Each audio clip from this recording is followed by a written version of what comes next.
Oh.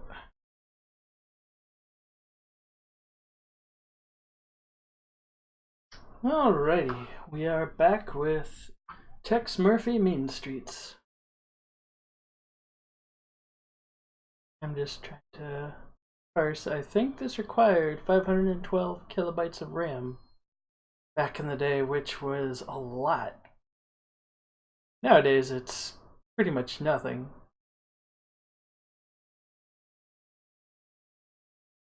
But let's go ahead and start the game in VGA.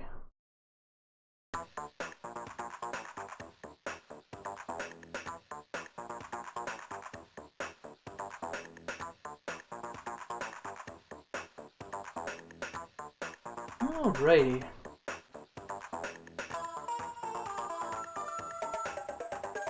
Not sure if we can skip this. Yeah, we can. Alrighty.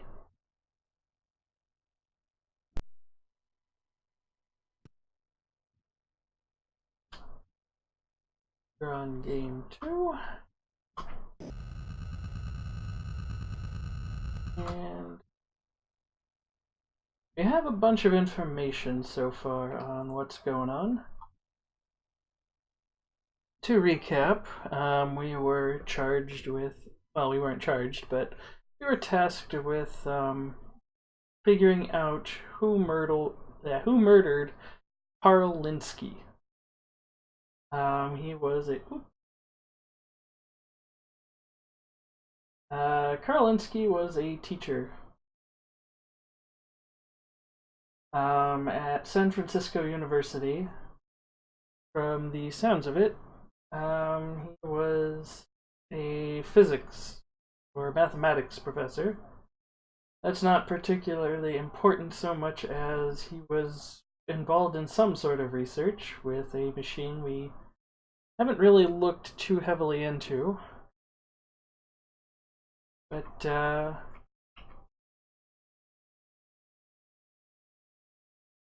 we were given some information that he's supposed to have committed suicide jumping off the Golden Gate Bridge.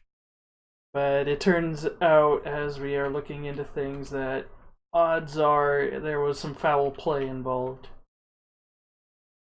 Considering he had an affair going on the side. He was supposed to be... Let's see, where was it? Oh, I think... Yes, he was dating Dolores Lightbody. Or rather, he was engaged to Dolores Lightbody to be married. And he has been, apparently, on the side with this woman. Let me check my notes. Her name was Sandra Larson. And we've mostly been running around, chatting with folks, investigating his place of residence, where he worked, and we found his workplace that was in a warehouse.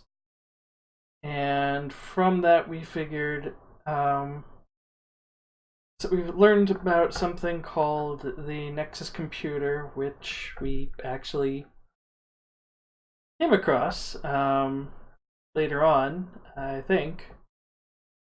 That was the computer in Cal Davis's lab. But what's more important is we are trying to figure out. We're trying to figure out exactly who won. We're working, I believe, on the who killed Larson, and also learning a bit of the why. We haven't learned too much of the how. We have the when, which was 11:20 at. I don't think it gave a date, or if it did, I believe it said at the very beginning what the date was, but currently the funeral is scheduled for September 24th. We found a calendar from Linsky, and mostly noting that something bad is going to happen October 3rd, and it seems we are being wrapped up in this conspiracy such that we're probably going to have to prevent that doomsday from occurring, if I know my adventure games correctly.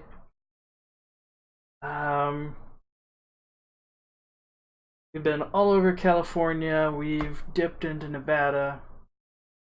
I believe we need to visit Sonny Fletcher, but we were last working on checking out Cal Davis's, which is where we are parked in front of currently. I'll go ahead and exit. There is a problem, however, as soon as we exit. It's an old place, and the burglar alarm goes off. So we have 10 minutes to get what we need and figure out, or at least figure out how to turn off the burglar alarm. And I'll admit I mostly just looked around at what was obvious. This does seem like a game you need to basically flip anything that's not bolted down, so I believe we're gonna try and move everything. Ah, hey, we found a key. Let's grab that. Move the computer. Can't move that. How about the chair? Chair doesn't seem to do anything. Can't move the light switch or the wall cabinet.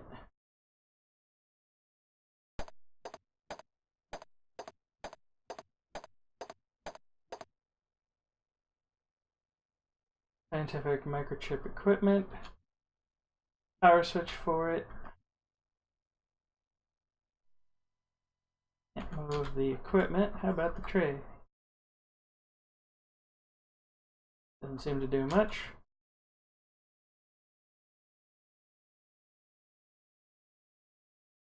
I don't think we actually looked at this table last time.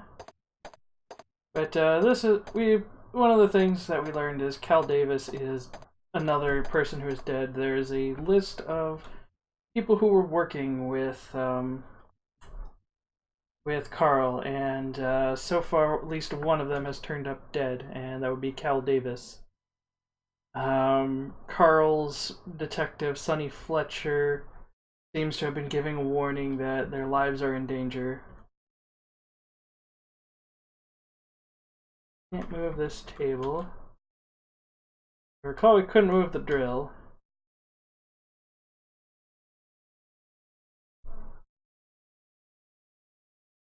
I'm gonna take that book.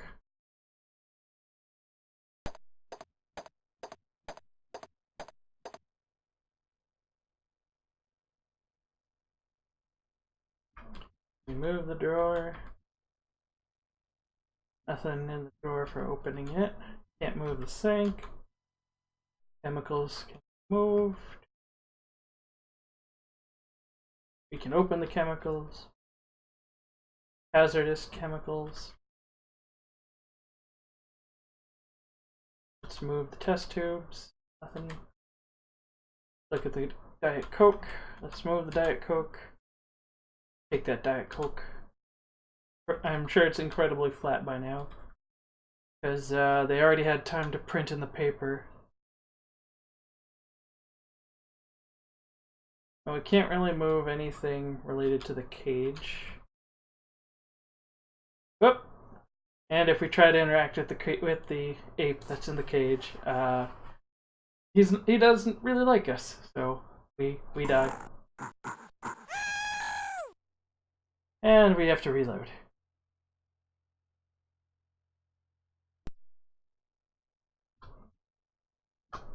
Fortunately, it's not that far.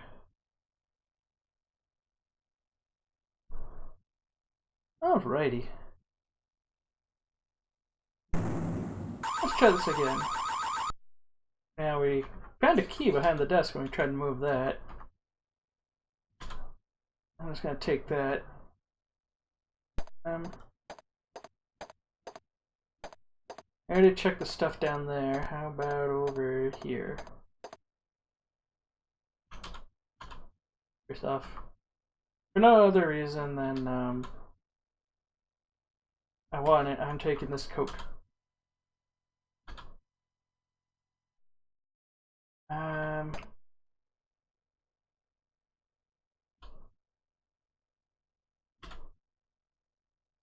Can't open that. Can we move the file cabinet? Nope. How about the cages? Actually, can we open those? It doesn't really matter, they're all dead. Let's take the screwdriver. Can we move the cages? Oh. Okay then.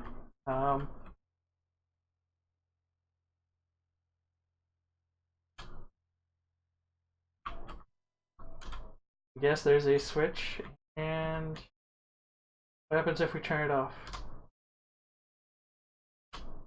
Oh. Well, alright then. I guess that's it for the surveillance. Here goes the burglar alarm. I think we just about have this room roughly solved, save for how to deal with the 8. Because we need the I believe there was something that Cal Davis left behind saying that he left some passwords in a box with the ape.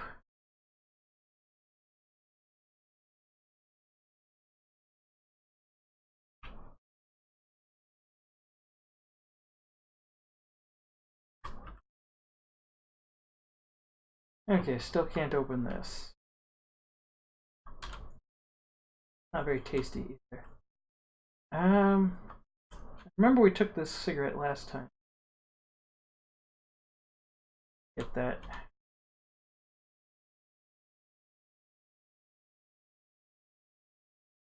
Not allowed to get the broken glass, but can move it. Yes. Take a deep breath and rethink the idea of opening broken glass. Not practical to turn broken glass on or off. Oops. The broken glass tastes like glass and cyanide. Well, at least we could speedrun this part. Note to self, don't lick the broken glass.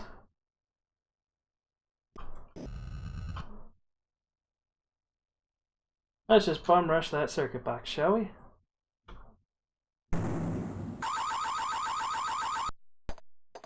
X is so slow. Yep. Let's get that Diet Coke.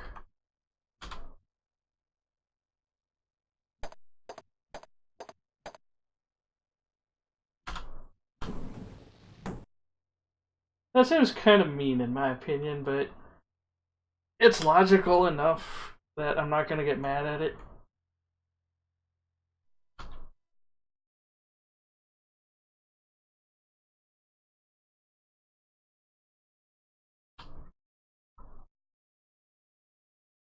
Take that key. Take that cigarette.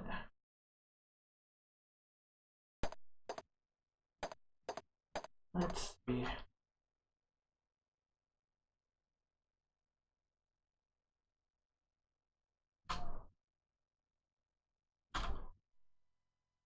Oh, there's a memo. Alright, we found a September password for Nexus. And it's a coded word, so that's probably... Don't know if this is what we have to punch in or if that's something we have to decipher. All the same, take that with us.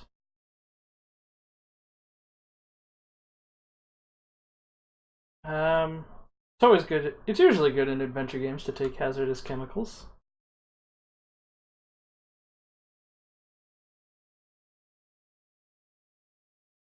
I guess we could take the test tubes. I mean, he's dead. He's not using them. That's how it works in adventures.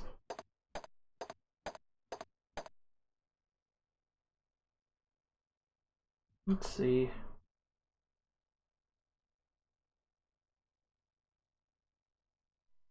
Okay, I don't have the key.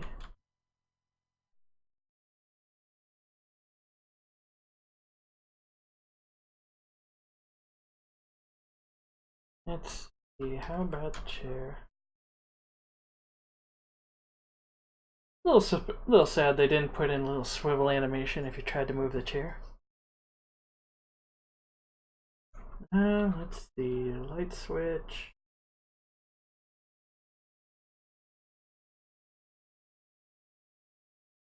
The difference of lights on, lights off is so minute.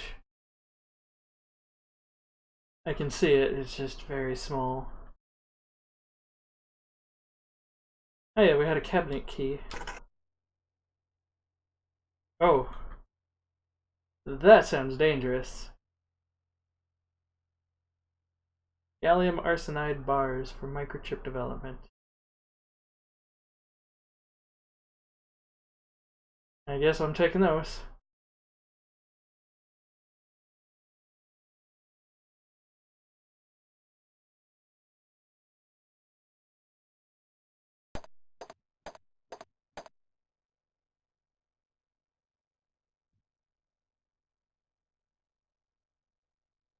What happens if I turn this on? Oh. Well, alright then.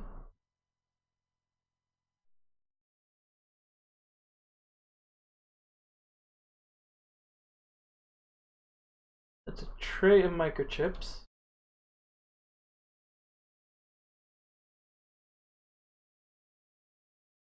Oh.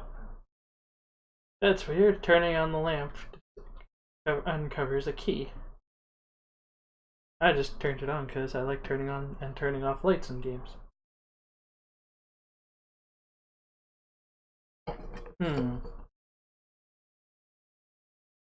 Yeah, here's the file cabinet key. I do appreciate that so far this is a pretty logical adventure game for the most part. Like, we're not expected to figure out that to solve ape we need to figure out how to finagle a rubber chicken and a pulley. But let's see. Like, as amusing as Monkey Island is, those puzzles did get pretty abstract. An invoice. Let's see. Invoice for the gallium arsenide bars, which cost him exactly $2,000. Okay. I'm taking it. I don't know why, but I am.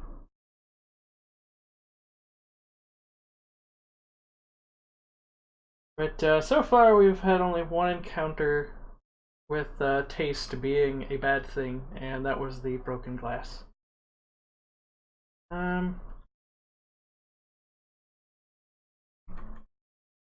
So let's see.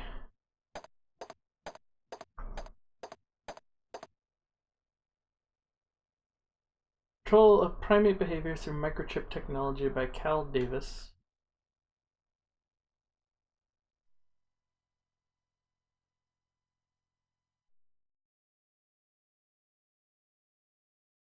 Tastes like paper and ink. I'm gonna take that book.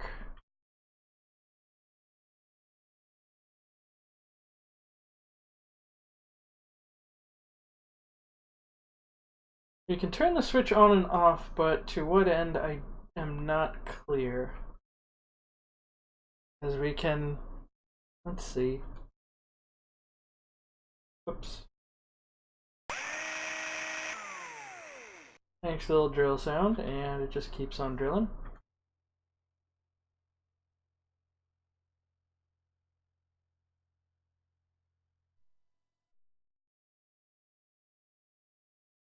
Can't take the straps, can't move this. You can move the straps, but it's another thing of you can do it, but there doesn't seem to be any effect. And we can't seem to interact with them meaningfully in general. And over here we had the microchip table.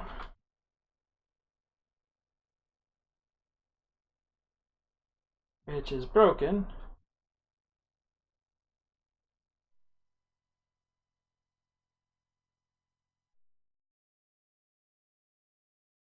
Can't really meaningfully interact with this. I guess I'm out of verbs to rub against this table. I think we went through...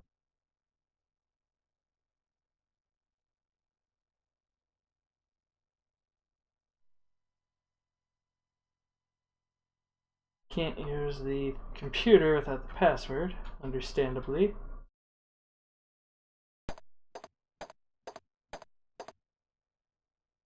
Let's see, looking in the cage, you can see a small metal box and a very large ape.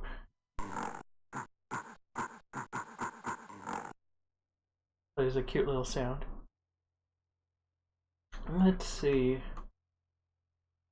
So, trying to think, what would the next step be?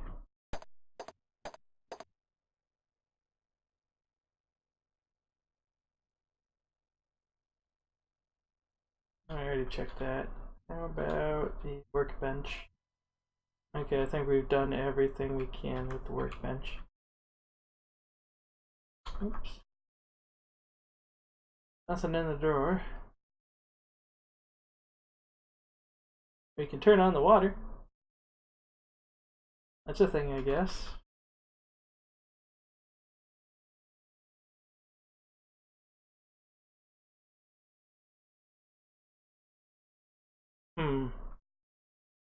I don't know if that has any function or if it's like the drill in that it just seems to keep going.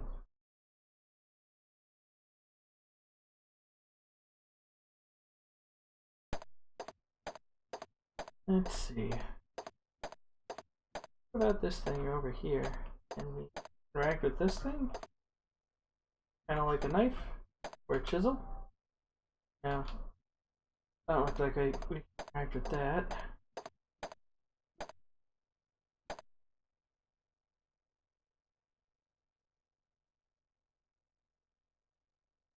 Let's open the rat cage. Oh yeah, we gotta get that screwdriver.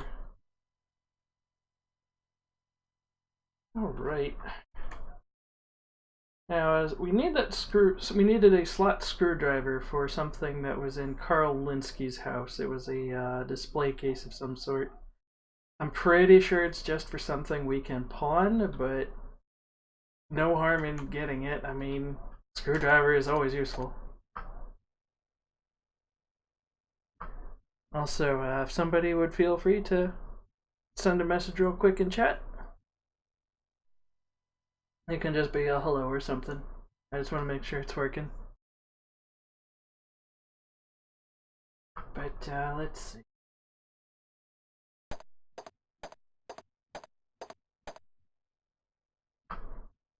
So at Cal Davis's,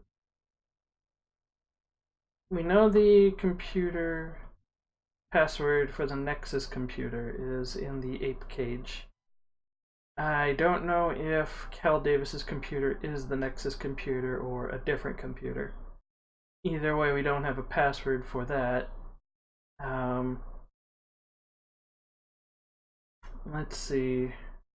I think we need to go out and take a look at what we've gathered in terms of information here. Right, there's nothing on the fax machine. Computer can't operate. Light switch just turns on the ceiling lights. Comfy swivel chair. And the metal cabinet just had gallium arsenide. Yeah, I think that was what it was called.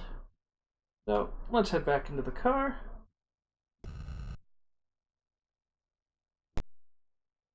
Don't know if we have an inventory limit. Doesn't look like it. So we have some microchips.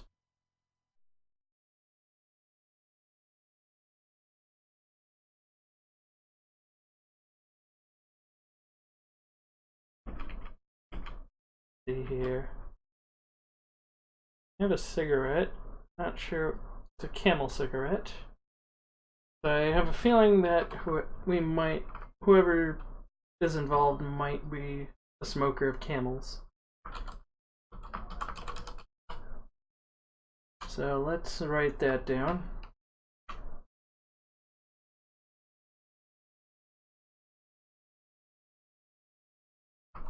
Nexus, September, password, coded word, academic.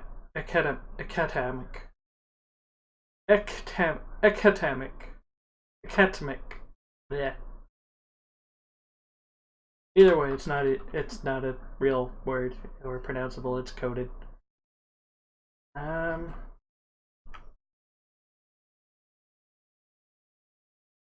You know the can of Diet Coke is Cal Davis's. Cal Davis also got gallium arsenide.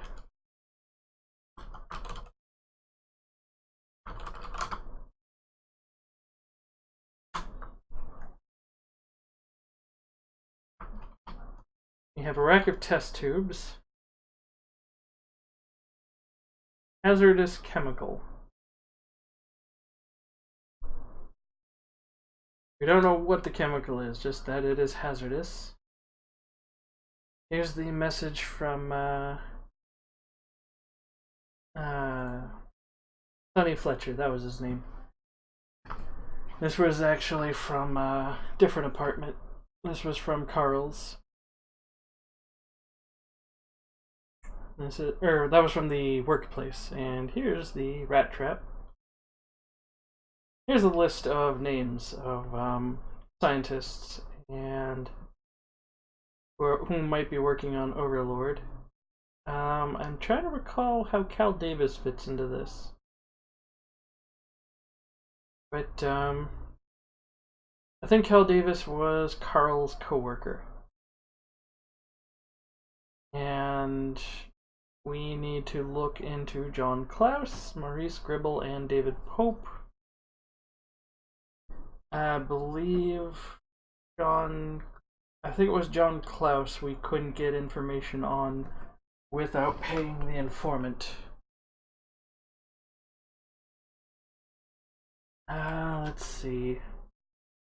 So this is pretty close to evidence, or probably the best evidence we have that Linsky was probably killed. And we don't know who this is from, and we don't know what Linsky did to fail them. Got half a bottle of Jack. $40. It's either really big bottle or inflation. It has gone a bit out of control. That half a bottle is worth $40, especially because Jack Daniels is the cheap stuff.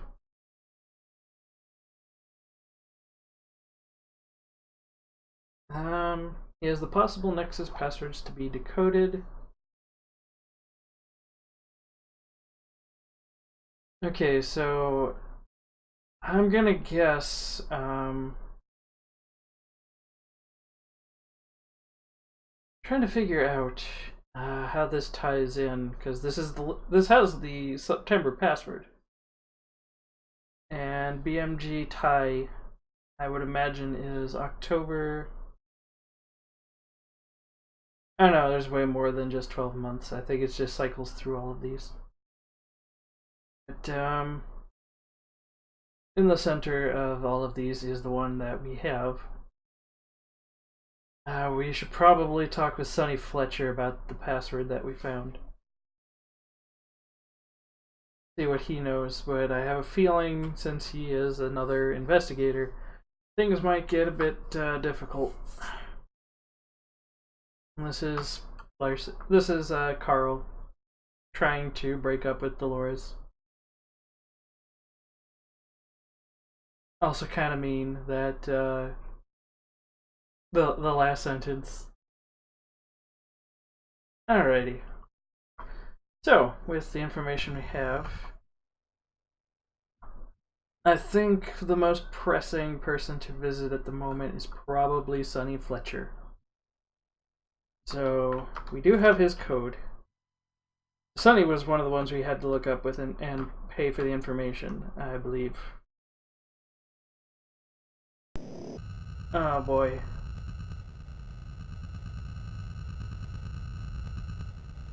Well, here goes the autopilot. I hope everyone's having a good day so far.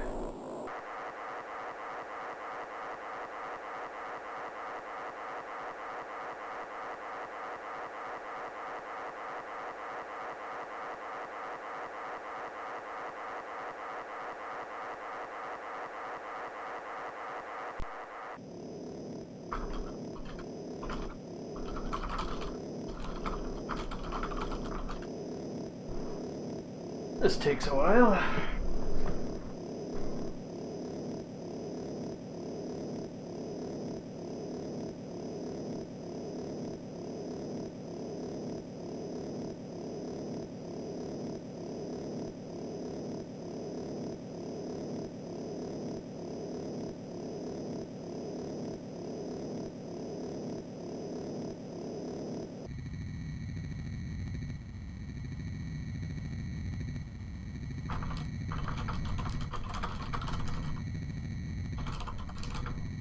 Almost there, and then we have to go down.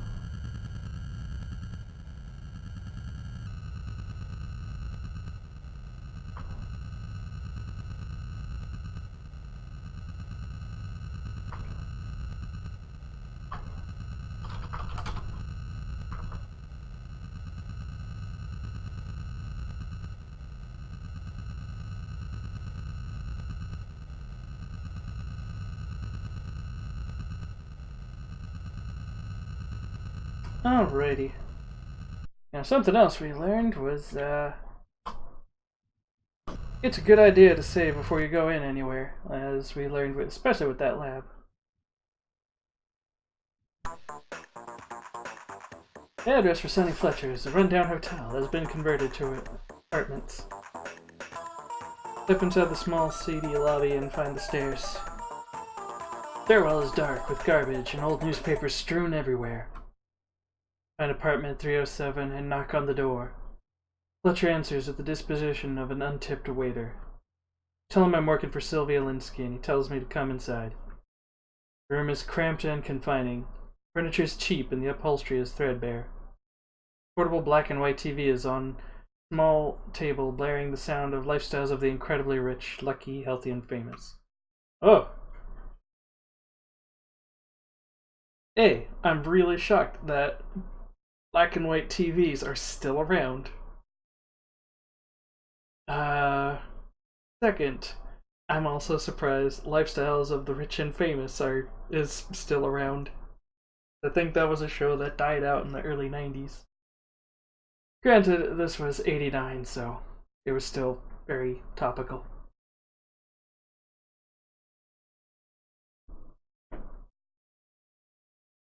Alrighty.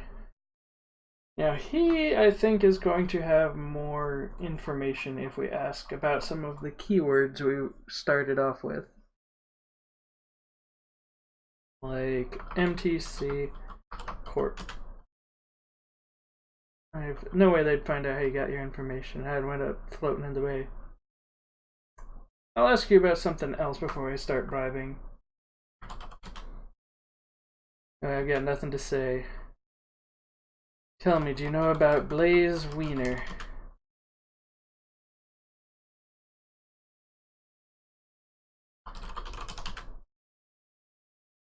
Take your fish face. Okay, so he is very defiant. Doesn't know about Peter Dole. Tell me about yourself. I'm a good PI, and I've learned when it's wise to drop a case. Something you should learn if you plan to live a long life.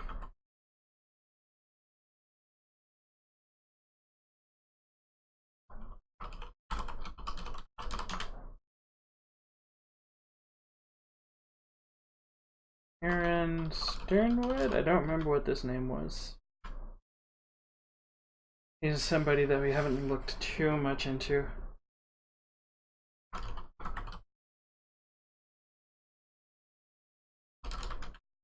Okay, he doesn't know much about Camel.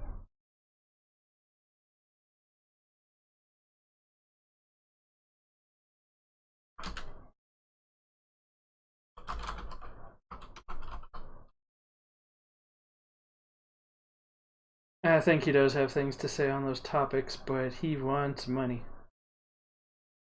I don't think I've actually messed around with the threaten option, so let's see what happens if we do that.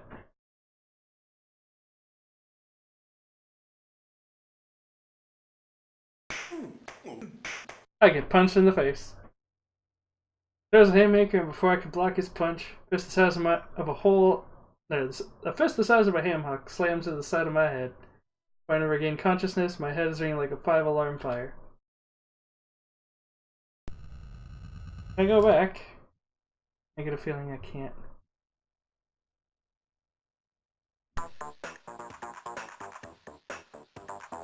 Oh, no, I could just go right back.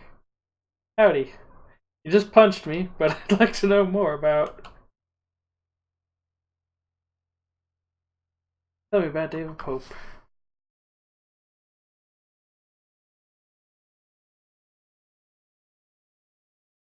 How does 150 sound? David Pope.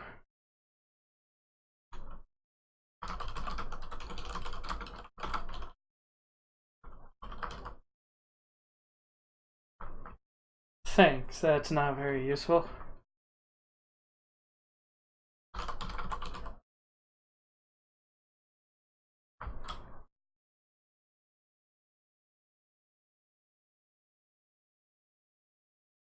I don't know if I can bribe him for this. I think he wants a lot more. Management Training Center.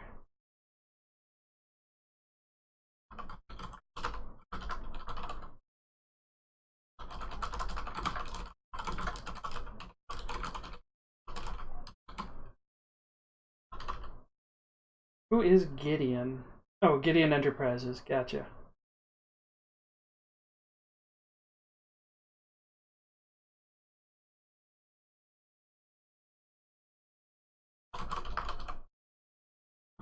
Small facility where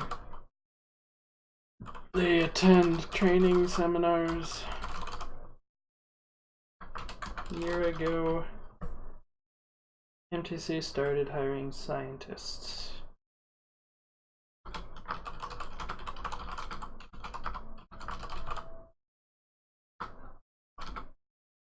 First employees, unaware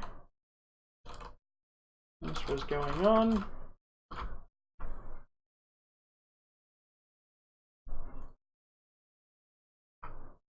Scientists hired to work on a project called Overlord.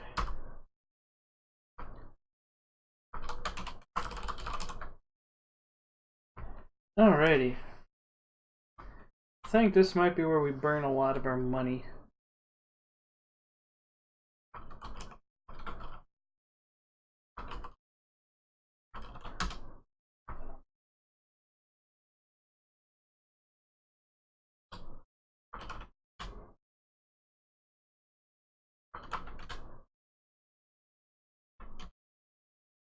$300. Okay, Gideon Electronics. We have an address.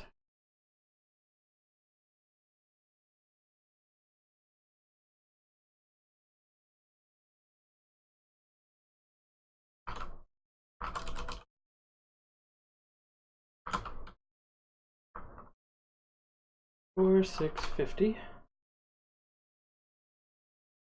They do high-tech secret work for the government. Used to be run by J. Saint Gideon, but now run by Frank Schemming.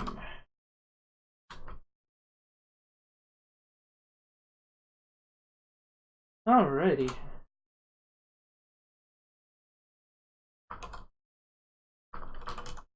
Right, it was the pass card that we have.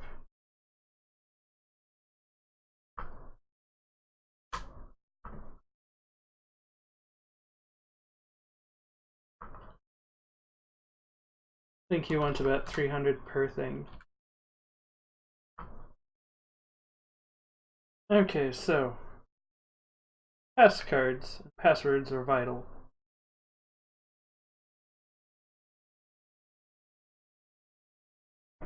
Let's see.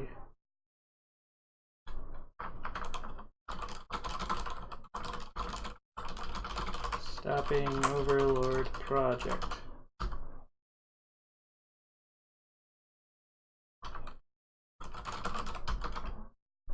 Linsky's password was Bishop. Ah, that's why the Bishop piece was missing. Okay.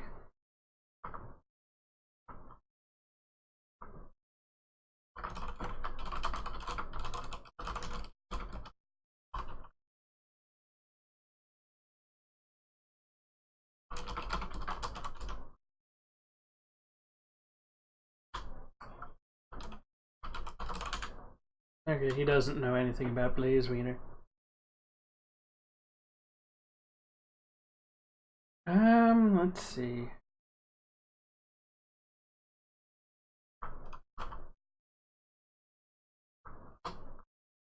Tell me about John Klaus.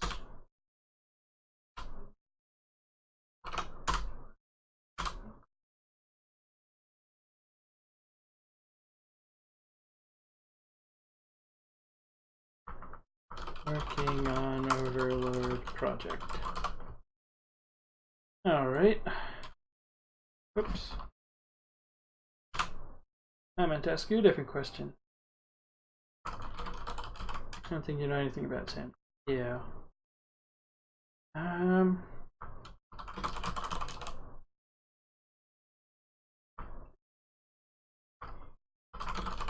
about John Richards? Okay, I didn't know about him or Steve Clements either.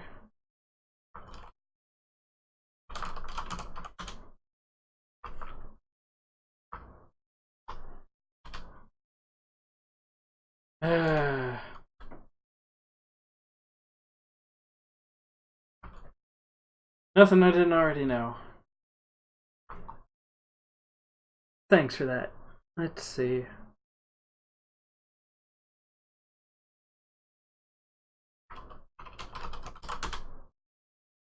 Doesn't know about insurance. What do you know about Law and Order? You're the only one so far that's had anything to say. Oh. I see.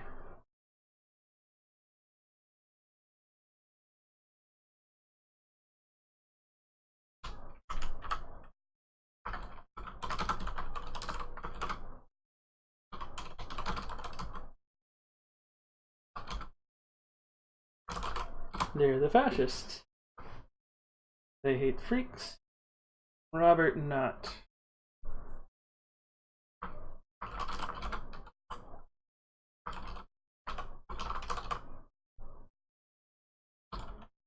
And involved, of course they are.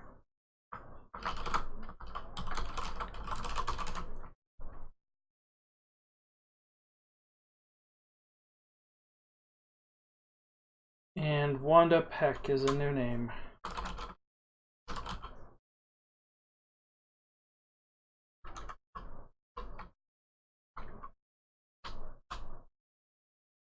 Robert Knott.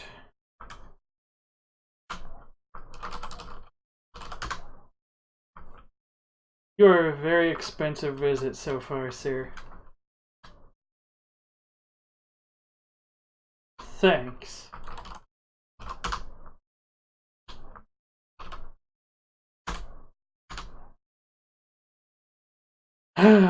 Seriously. Alrighty.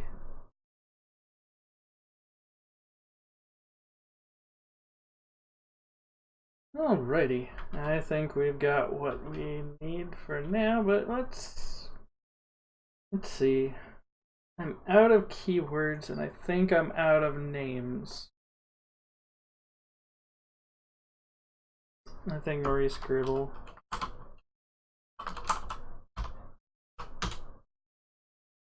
Whatever. He's an old retired scientist. bore you on any subject, but doesn't have anything to do with Overlord, so he may be a dead end.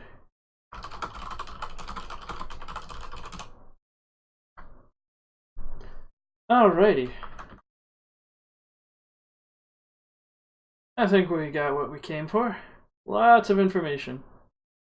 Bunch of new names, bunch of new leads. Question is, where to go first?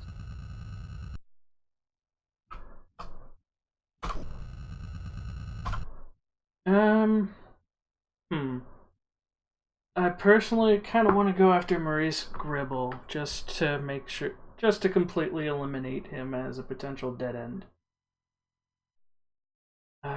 So we do have his nav code. Actually, before I do that,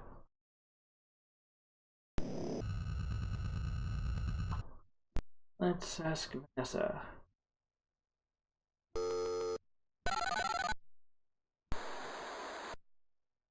Hello, Tex. Howdy. Okay. Tell me about Robert. I think we could probably have bugged her for some of these characters. Okay.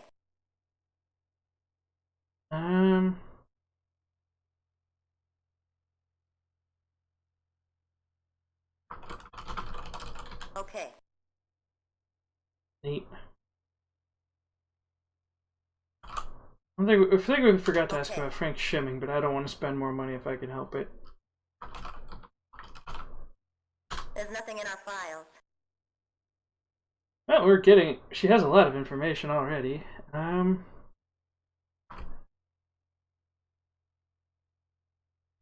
Let's see.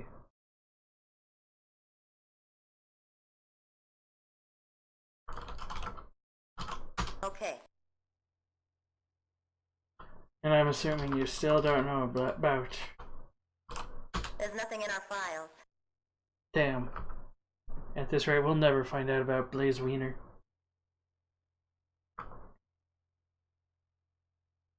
Blaze Wiener, by the way, is a name from the grade sheet of Carl.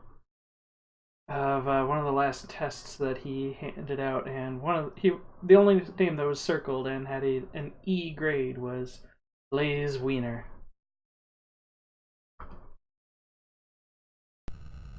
Oh, I've already got the faxes rolling in.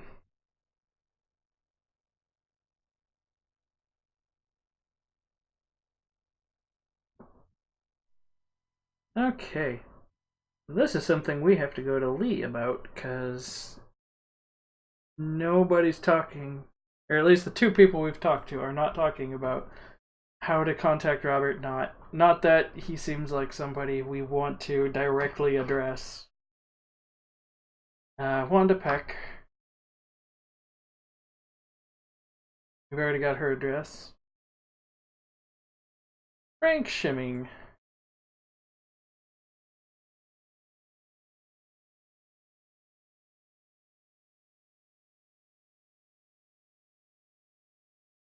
For 650. Oh, it's the same.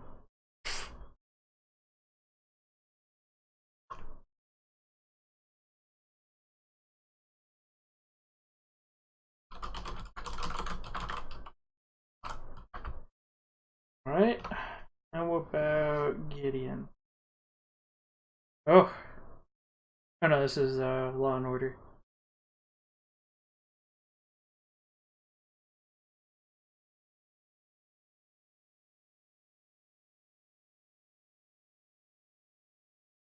Lovely. Is this J. St. Gideon? Oh no, we already have Peter Dull.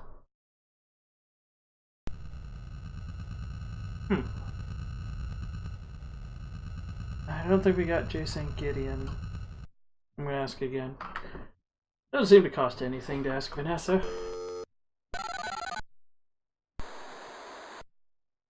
What's up, Tex?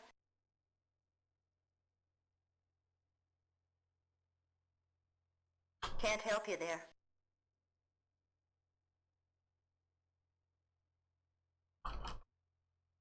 Spell it? Can't help you there. Okay.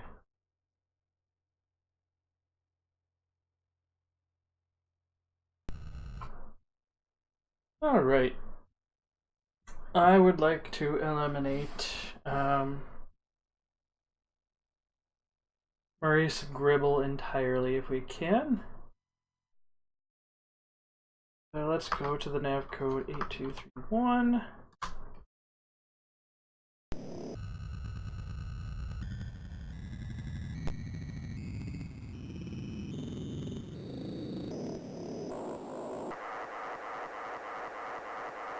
Yeah.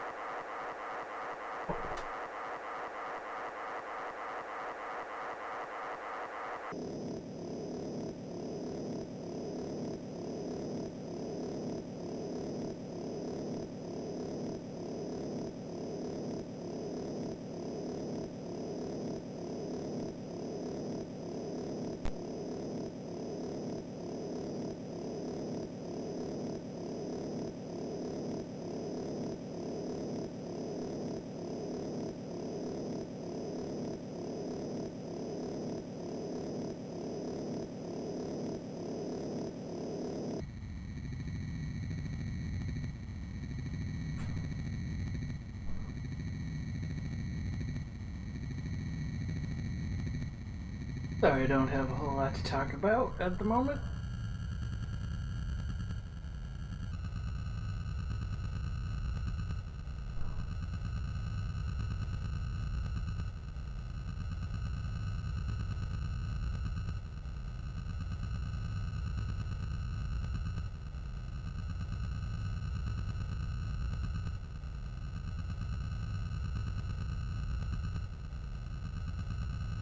And land. Alrighty.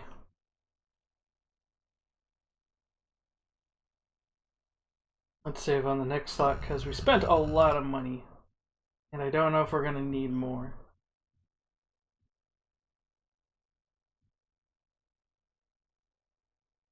Knock on the... There.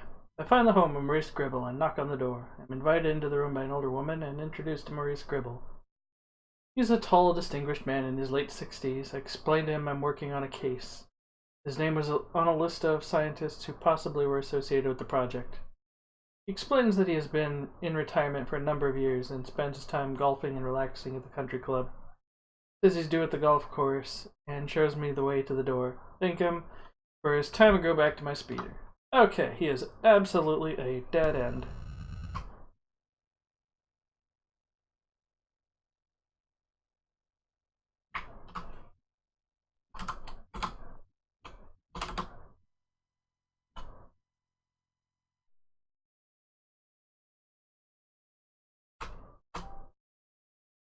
Alright.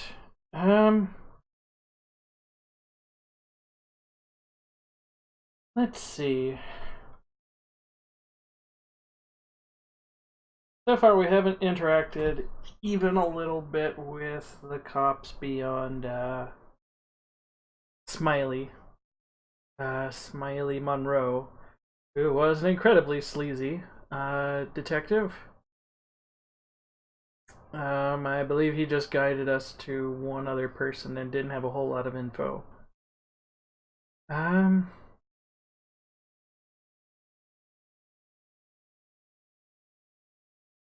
Let's see.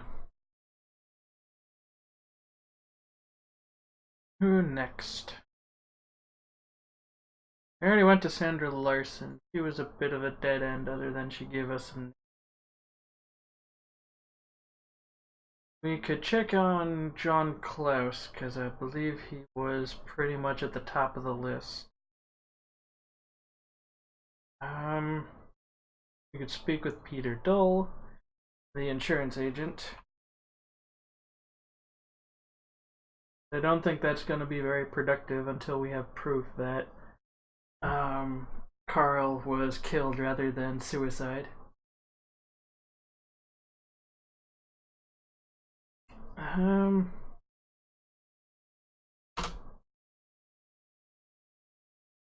Let's see.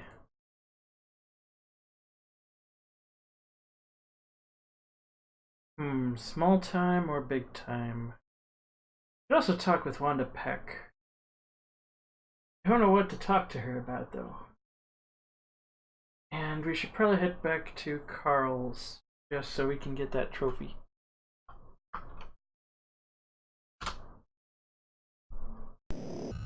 Oh, hell, this is a long drive. A flight.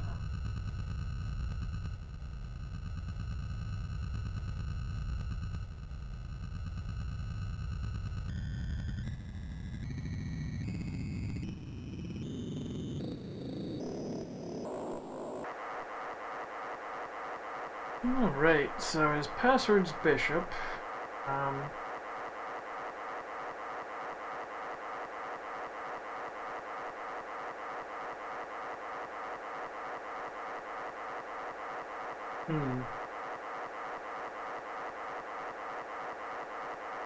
So if I'm understanding, Carl was killed because he was trying to interfere with the Overlord project and shut it down with the passwords and passcard.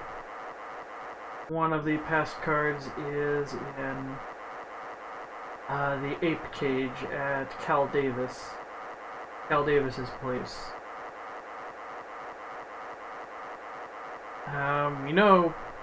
We don't know what Overlord does, but we can venture a guess it's probably something bad. The fact that the fascist political party is involved in making sure it works.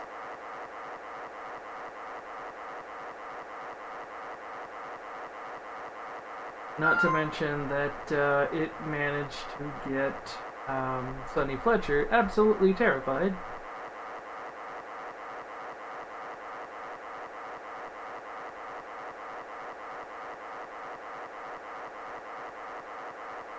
And in general, you don't kill people because you have a good plan that might be discovered.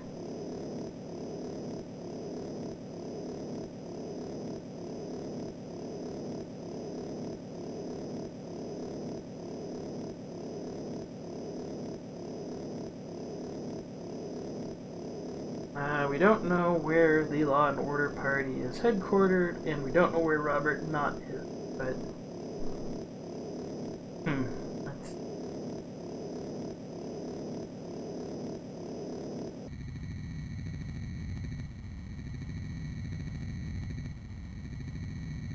Man, these flight sequences are unnecessarily long.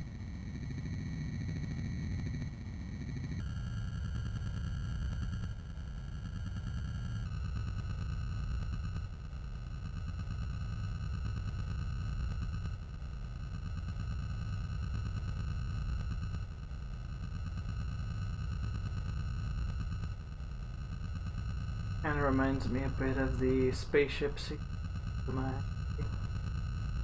Though, obviously it looks way better. Even with its unfortunate palette choice.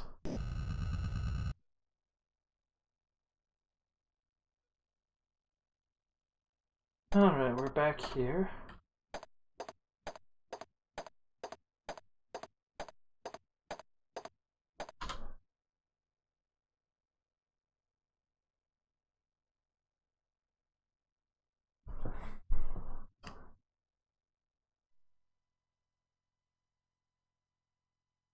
Using the slot screwdriver, we shut down the magnetic field and open the historical artifact. Maltese fruitcake, right? That gag. Lift the fruitcake from the case and pressure sensitive burglar alarm sounds. Great.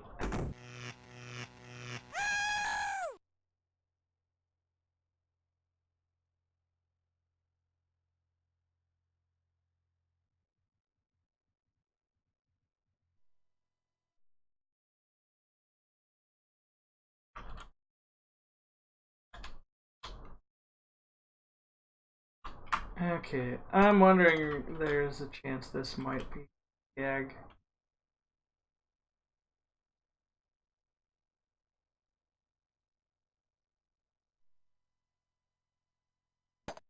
Um, Mostly on the ground. Well, it does seem like it's something we could take. The fact that it all gives it a price value.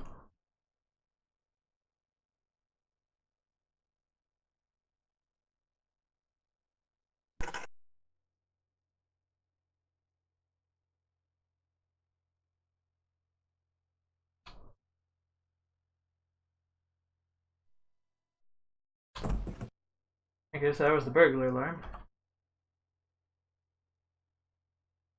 Neat.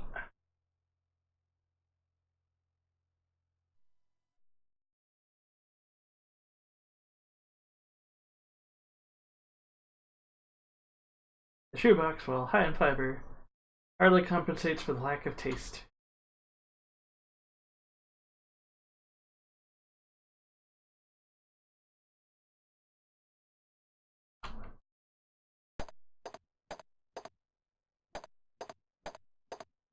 Hmm.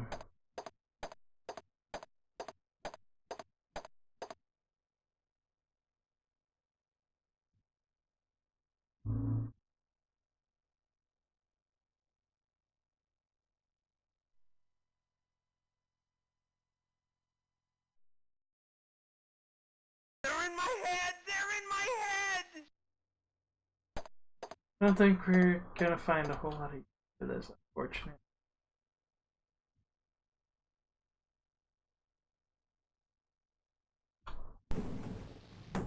And this is where we found the name. Blaze Wiener is grade E. Let's take it. We're taking everything else, why not?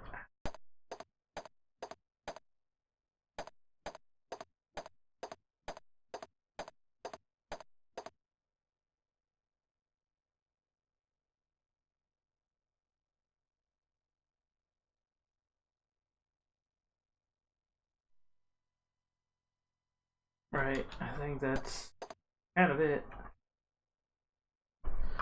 Well, I believe we have the Maltese fruit cake. I think, I don't know if it has any, I don't know if it's got any function beyond just being something you can sell.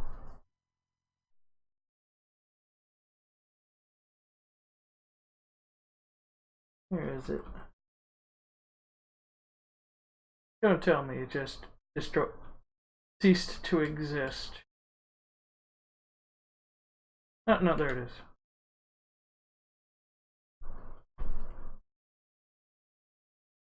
Hmm.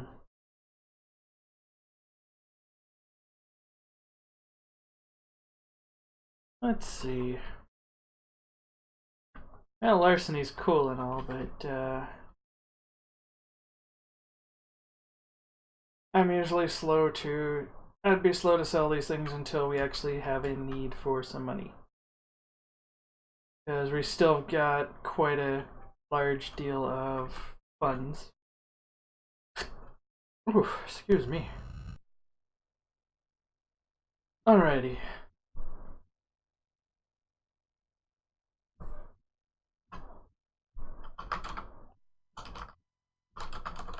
Got the statue.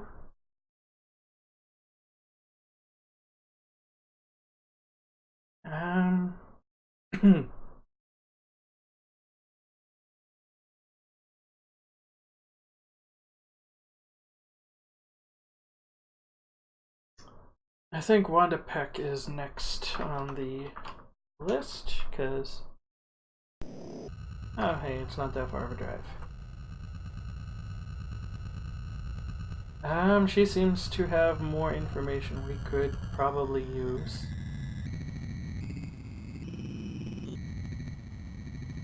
I don't think it's really necessary, Tex, to fly all the way that high up to go less than 3 miles.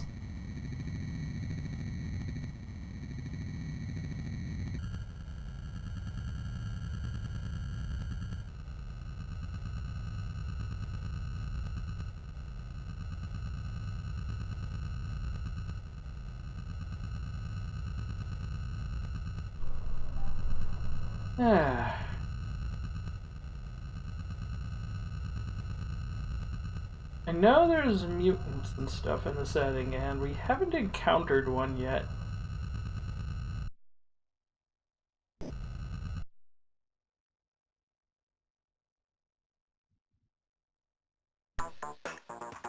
Inside the San Francisco Chronicle building, I look for Wanda Peck. I've always thought Wanda was good looking in a way. Far away. But I like Wanda. She's a good source of information. She knows how this city is run. That's pretty mean, Tex. Well, she does have those blinking red dots in her eyes. Anyway.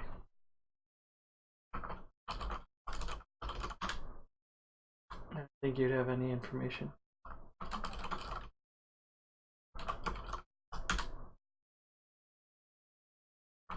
Head of the Law and Order Party, quite a mystery man, controls much of the action of the city.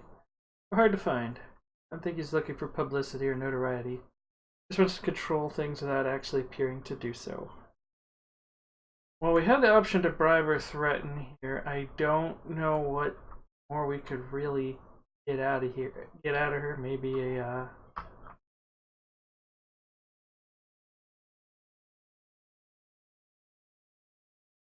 okay, the same information. Cool. That was $200 well spent.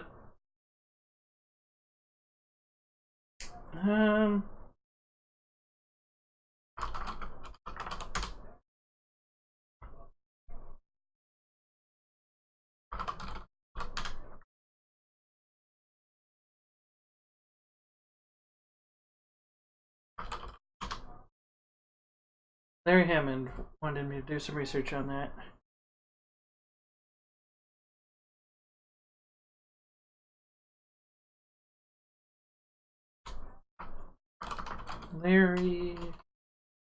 Larry Hammond. More names. So Overlord started in the 1980s. Roughly 1983 from the sounds of it. In England.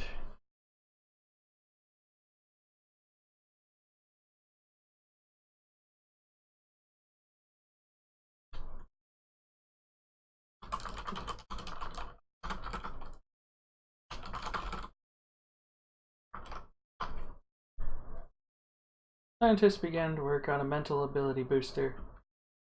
Experimenting involved increasing a person's mental capacity by connecting his brain directly to a computer. Several scientists tried the experiment on themselves, and at first it worked. Stimulating untapped areas of the mind, they increased their IQs by 15 to 25%. But they also found they were extremely susceptible to suggestion. Commands given through the computer would be followed without question. The experimentation became more and more radical. Many of the scientists developed severe cases of psychosis. Some committed suicide, and others died under mysterious circumstances. Oh boy, that's about as bad as I was expecting. I figured in a cyberpunk setting, something called Overlord and involving scientists was probably going to involve computers and mind control of some sort. And I probably should have stayed that before I got this far. I could look cool and go, I called it. But no, I didn't. I failed to call my shot ahead of time. Anyway. So, we know a bit more about Overlord.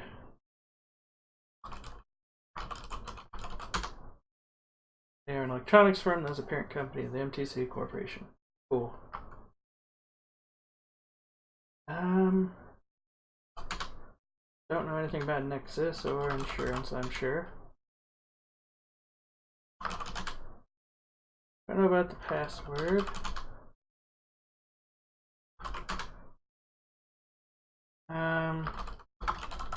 Tell me about Larry Hammond. You're a computer specialist who's done some work for MTC Core. Ron Meat.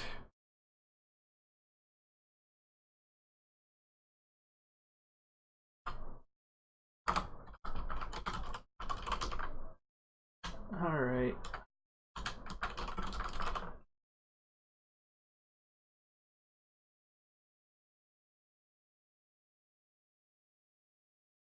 Tell me about raw meat. Okay, I'm gonna have to contact Lee, probably. Do you know anything about Smiley Monroe? I figured not.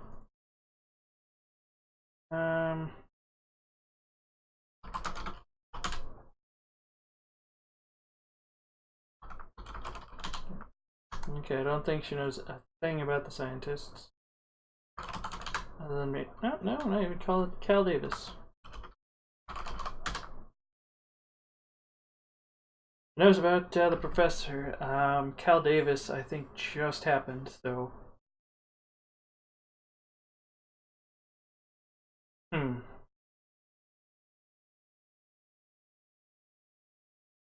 And if he died a week ago, and assuming that he was buried within a week, it is sometime. It is either September 24th or sometime after. Meaning we don't have as much time as I thought we did in game or in the game's timeline.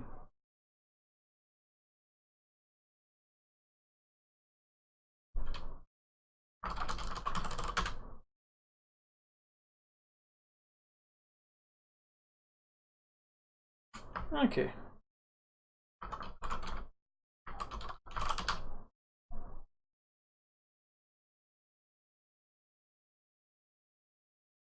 Once, wow, Frank Shimming does not sound like a very nice guy.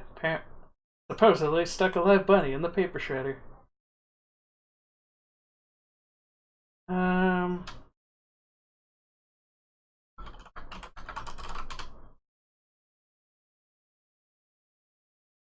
J. St. Gideon is pretty old.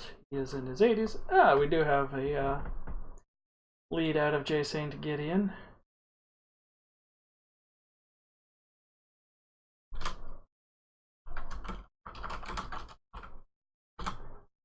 $391. Alrighty. I'm not sure what more we can ask. I think we are running out of keywords and names.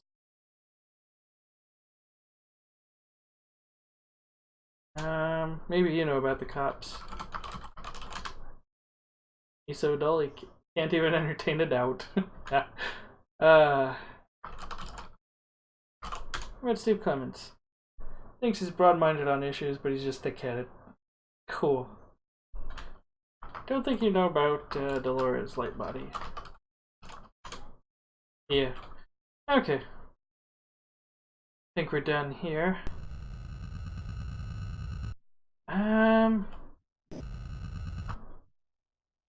Alrighty. We got a bunch of information. We do need to contact Lee. Because we don't know how to get a hold of Ron Meat to get a hold of Larry Hammond. I think some of these characters enhance. What can I help you with today? I need to know more about Ron Meat. What's it worth?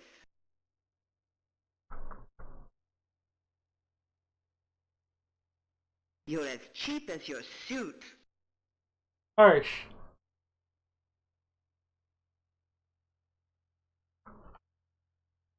You're as cheap as your Okay, suit. I think she wants a good... I think I managed to get away with like 1,000 last time. It's a deal. She seems to want a lot of money for information. 229. Okay.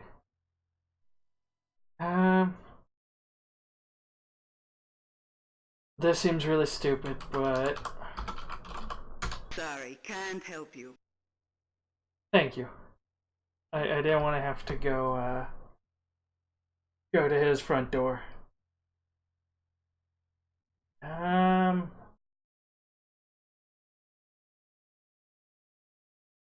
Do you know about Blaze Wiener? What's it worth? I'll give you all of the tea. All the tea in China. It's a deal. Another 1,000. I don't know if I'm going to get any information on who this Blaze Wiener is.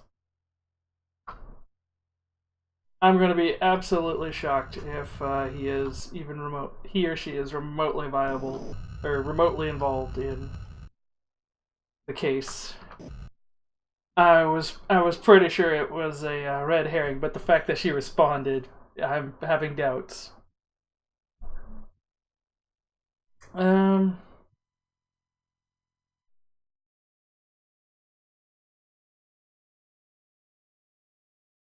Let's see where to head next.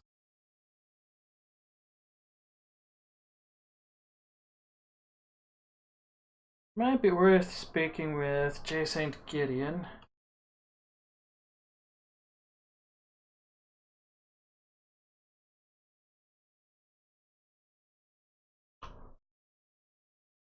Yeah, let's go see Gideon. Oh, here comes the fax.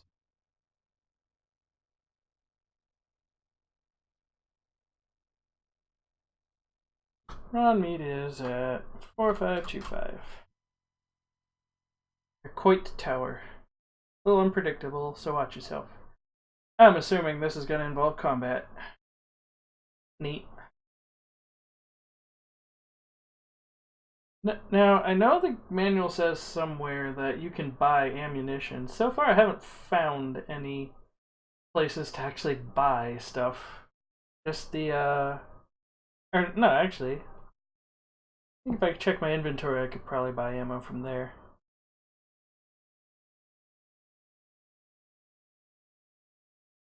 Oh my god. Blaze Wiener is not actually a dead end. Oh my god, we're going somewhere with Blaze Wiener.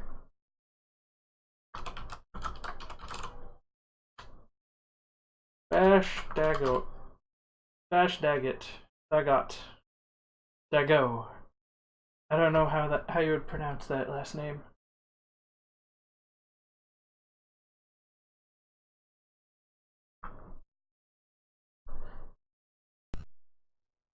Tell me, do you know Bash Dago? Tell me, Vanessa, do we have anything on Bash Dago? Hello, Tex. Look for my fax.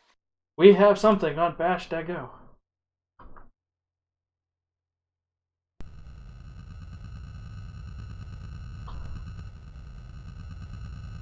Anyway, we're gonna go visit an old man.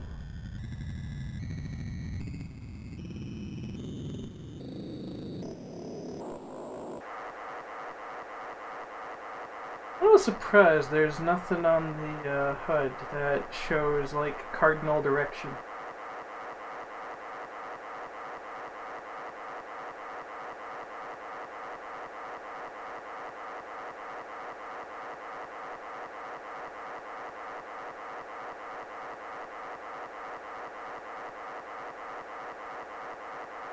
I'm still not sure where the air conditioning in this thing would go. Not seeing anything still.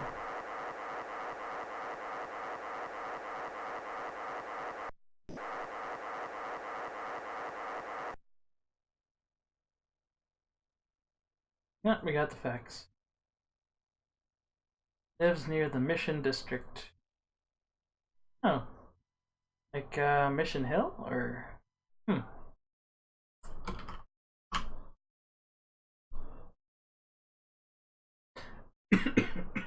Okay, we do have a date. It is September 25th. It is the day after Karl Linsky's funeral.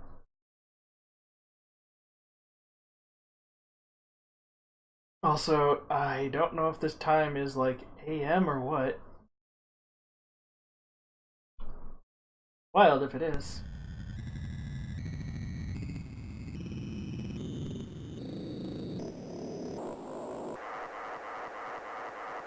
Cruising speed.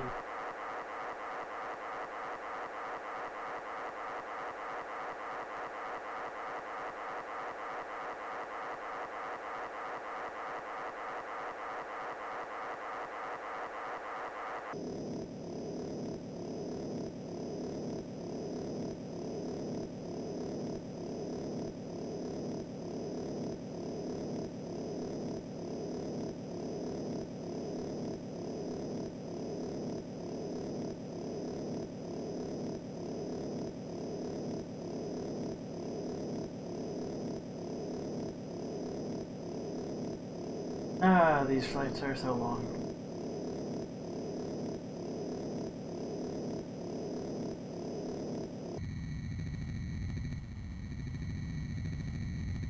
Didn't actually see where this is located. I think this is San Diego.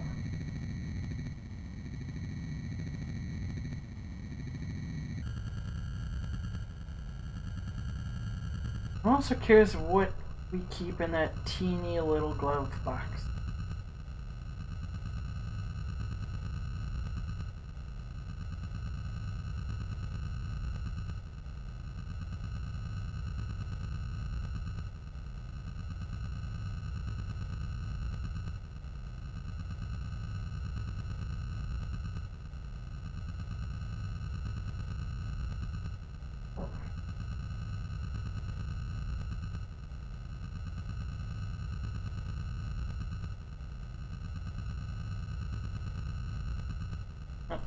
Not bad.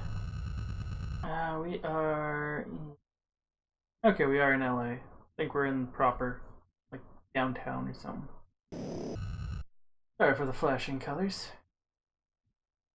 Let's see.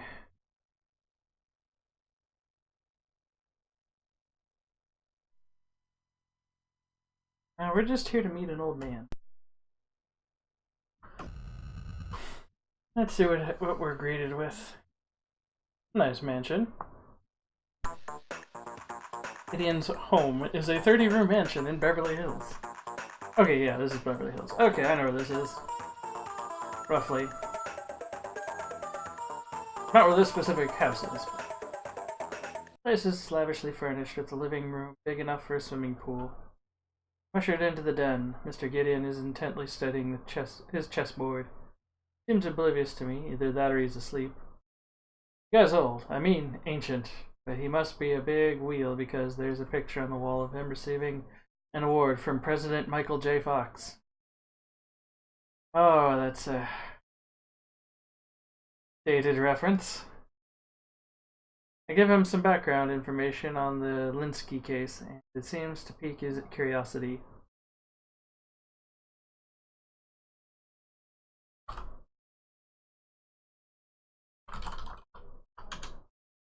Okay.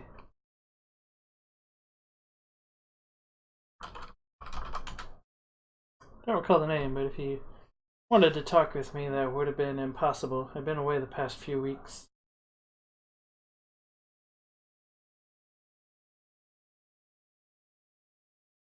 I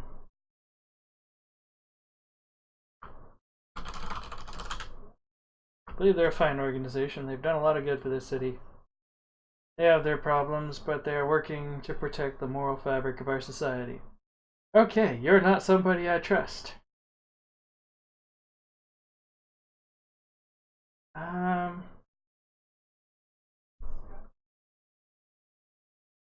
not sure what we can really ask him that wouldn't get us in deep shit. Neck deep in the doo-doo.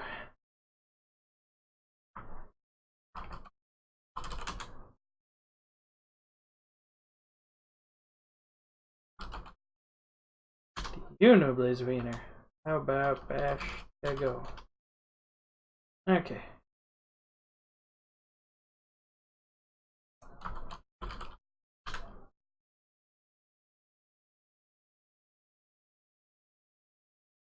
I feel really bad about threatening an old man, but he's not a very nice or pleasant man.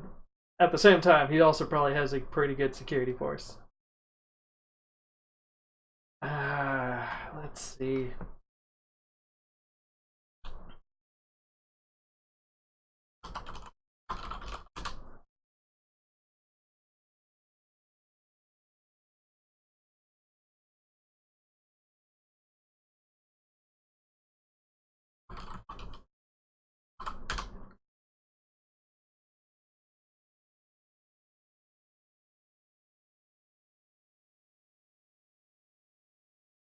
Tell me about yourself.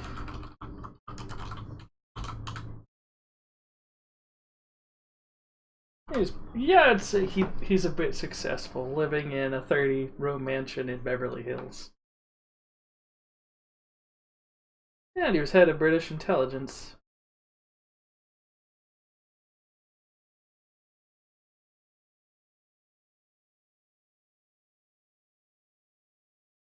I have a feeling if I ask about Overlord, I am going to end up dead.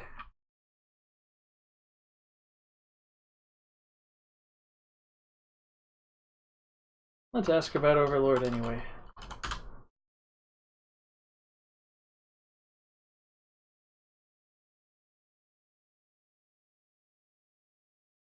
Okay, he's not interested in bribes.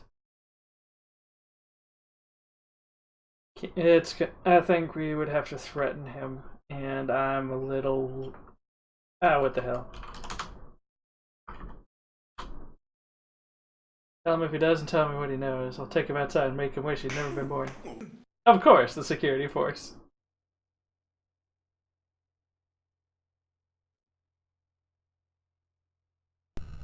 Yeah, I had a feeling that's exactly what was going to happen.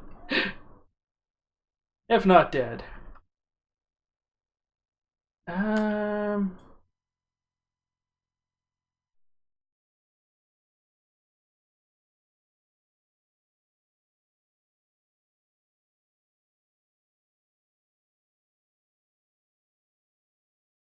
Hmm.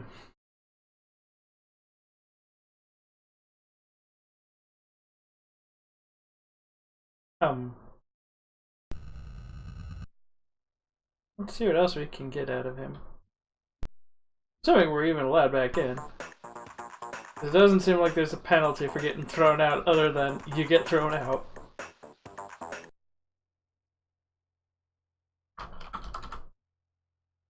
Yeah, I didn't think you'd know a thing about Smiley. Um...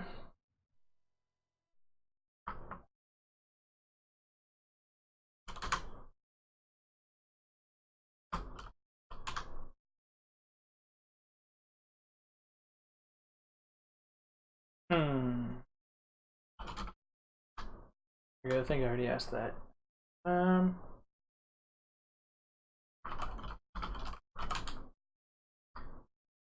So... Hmm.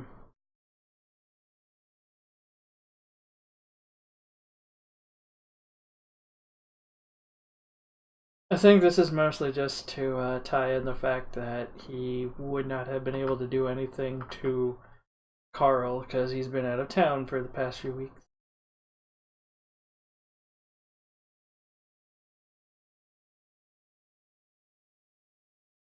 So he's not. I presume he's not responsible for the death of Carl just yet. I suppose you know anything about the cops. Okay.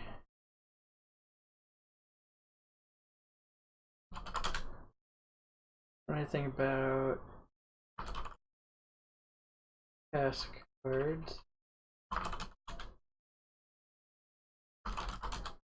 Rubbing all the verbs I know at the moment against him, and I think I'm out. I cannot find anything else. How about Camel cigarettes? Okay. Not getting anywhere with that. Alright.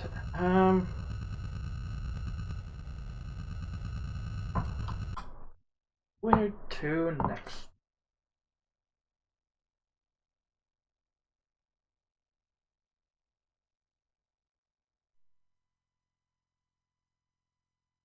Hmm. So the picture's coming together of why Carl and Cal were killed. Um, Trying to figure out. We also have an idea of who, probably somebody from the Law and Order Party, or Gideon Enterprises, or MTC Corporation. They're all pretty much in cahoots, and why? Because Carl and Cal were trying to shut down Project Overlord. We know the passwords and passcards are necessary. Um,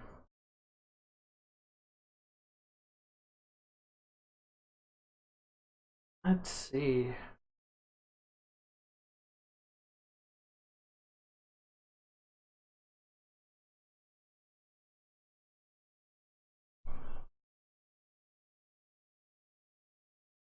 This isn't an adventure game where you can just rub your inventory up against things until something happens either.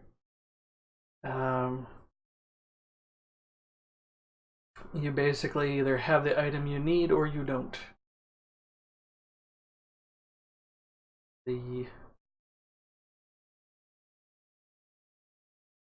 I suppose we could check out the Bridgeview warehouse again. See if there was anything we missed. There's also a lot of people we can talk to.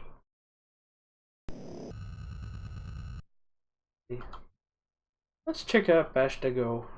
See if we can't find this Blaze Wiener.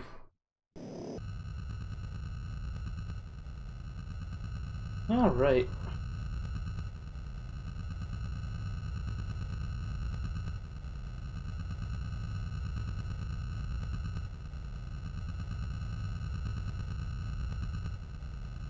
I think I am allowed to interact with, like, Vanessa and Lee during this sequence.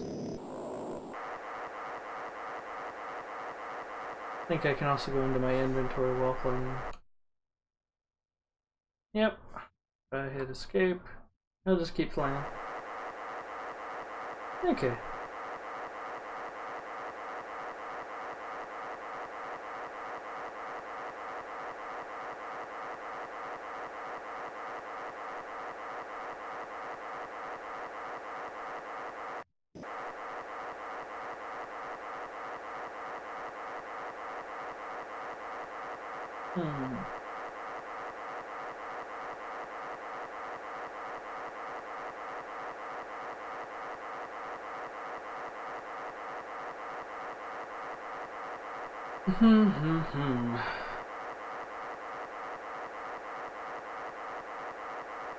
We have a lot of the picture of what's going on, but we need to start getting some actual proof. And grudging up more than what would be considered circumstantial or weak evidence in general. Like a few threatening notes that are few handwritten threatening notes are usually nothing to be super concerned of, especially when I'm gonna guess the police were probably paid off to look the other way, because not a single person seemed to find any of the clues other than just the suicide note at his apartment. And we found a slew of things.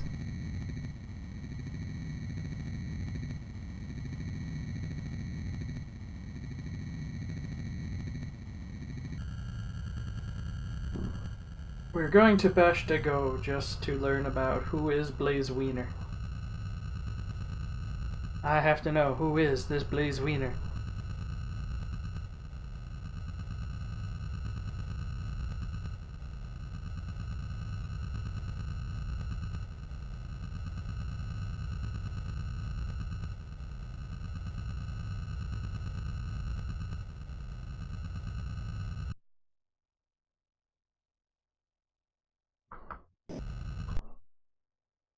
Saved. Oh dear, it's a combat section.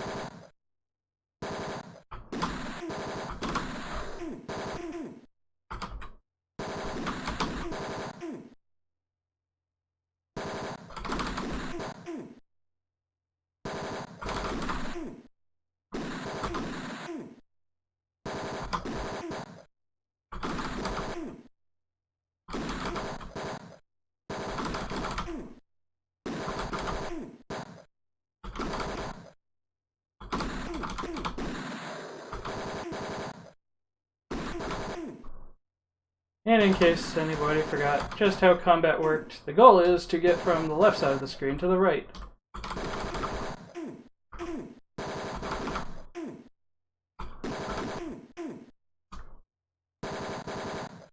You only can move right or crouch and shoot.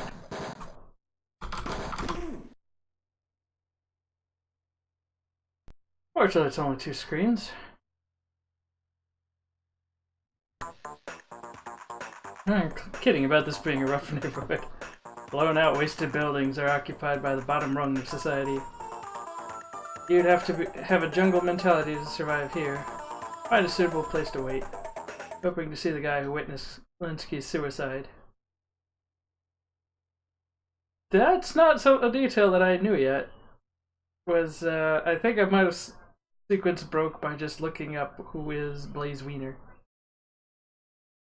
But, yeah, Clements hadn't shown me a mugshot of Dago. Okay, yeah, Lee is basically if you just don't want to talk with everybody, you can just get information if you know what names to ask for. That's good to know. Exactly how that works. Mugshot of Dago, who he described as the ultimate low-life scumbag. Finally see the guy. Looking at him quickly dispels the myth that a little interbreeding never hurt anyone.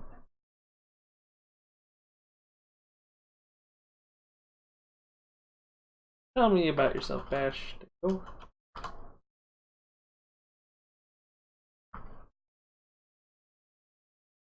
Let's see.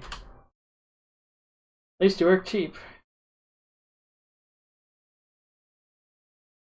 Tell me about Blaze Wiener.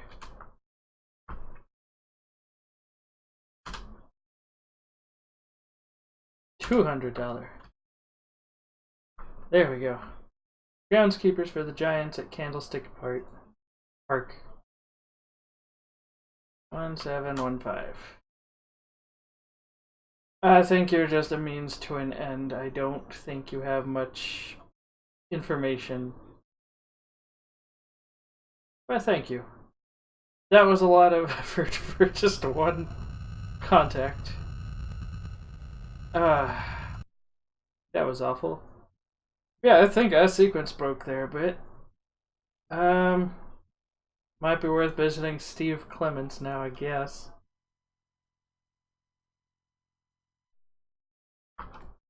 Just to see exactly what the context of he gave me this guy's mugshot.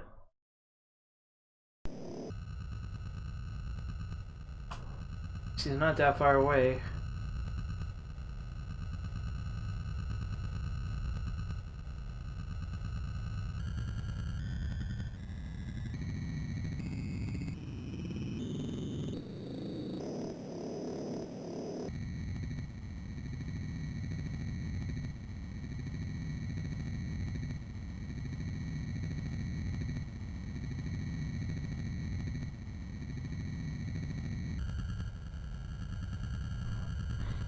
All right.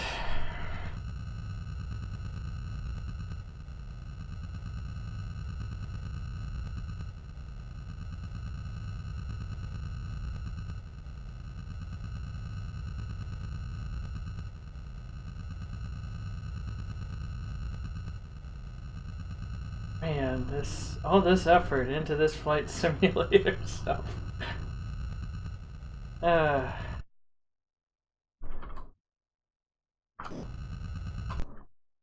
Saving in a new slot. Into the West Precinct station near the Bay Bridge. Walking down a narrow corridor, I see a number of posters in support of the Law and Order political party. Of course, the cops would be in support of the fascist party. Oh, anyway, find the office of Police Detective Steve Clements and walk in. Clements greets me with his usual belligerency. What do you want, Seamus? He snarls.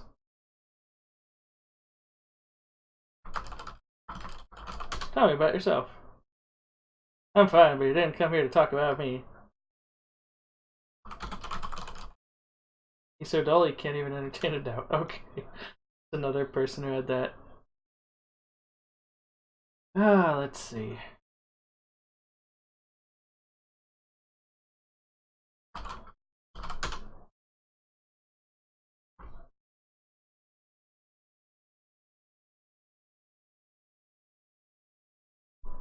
Okay, this is where we would normally just get Bash to go right off the bat. I don't know if we would get the name of Blaze Wiener though.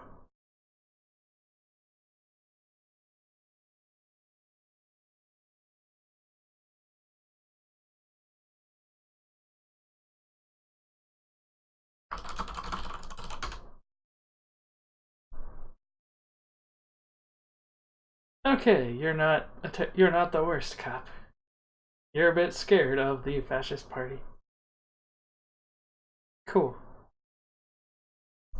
Um.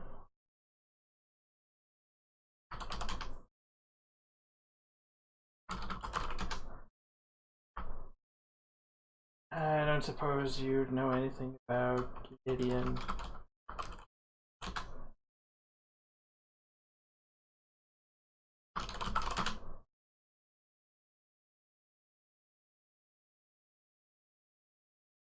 Tell me about Smiley. You don't know about Smiley Monroe. Okay.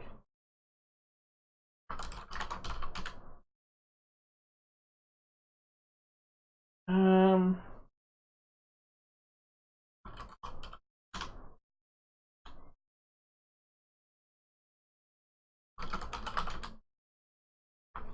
I'm afraid the nicest thing I can say about Dago is he is the ultimate low-life scumbag.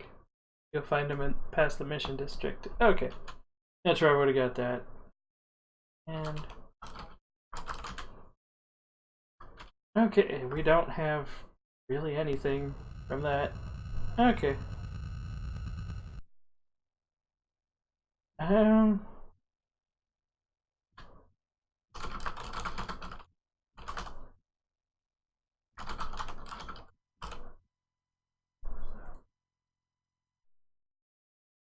Hmm.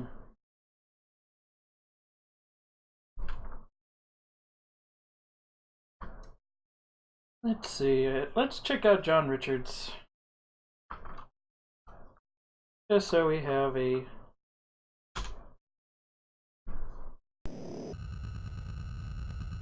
Also.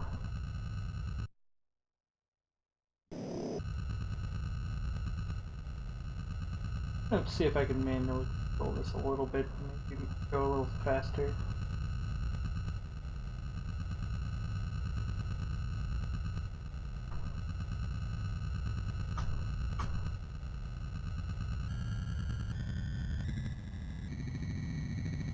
Okay, I think I understand how this works, and yeah, it does have cardinal direction. It's just really poorly demonstrated. Where it says 272 next to the little, what's it called? The doohickey that tells you if you're level with the ground or not.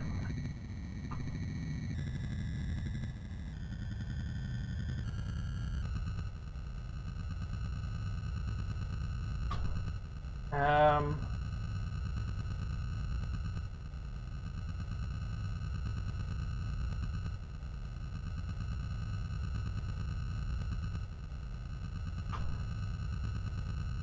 okay.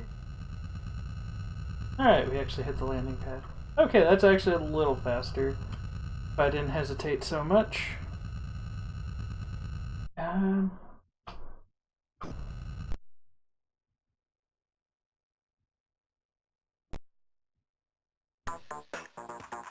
Walking inside the medical examiner's office is a truly depressing experience.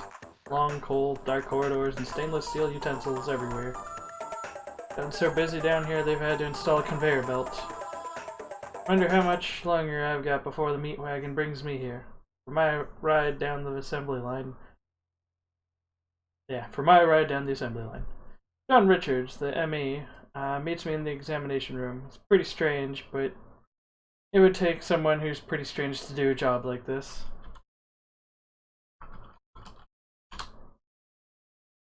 I read about him a few weeks ago. Didn't he die of poisoning? Isn't it strange how many accidental deaths and suicides have occurred lately? Yeah, it is a little strange. I don't think they're accidents at this point.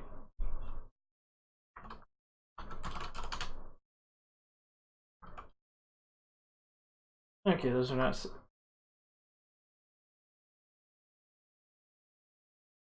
I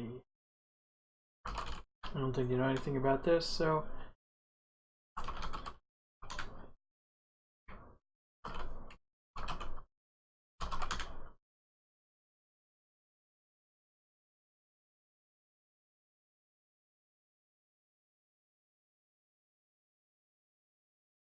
Okay, we can all... He's gonna send us a copy of the autopsy.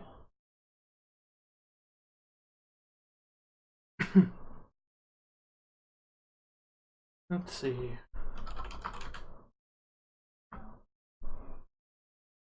Anyone else? I don't think there's a whole lot we have to work with that we need autopsies on.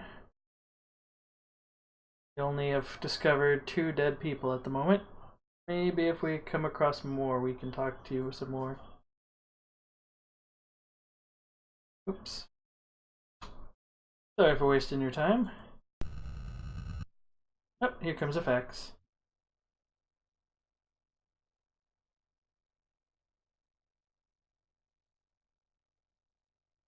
Alrighty.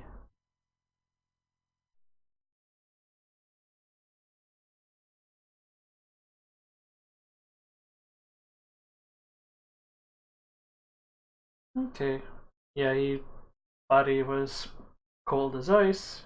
Rigor mortis in the extremities, that's pretty typical.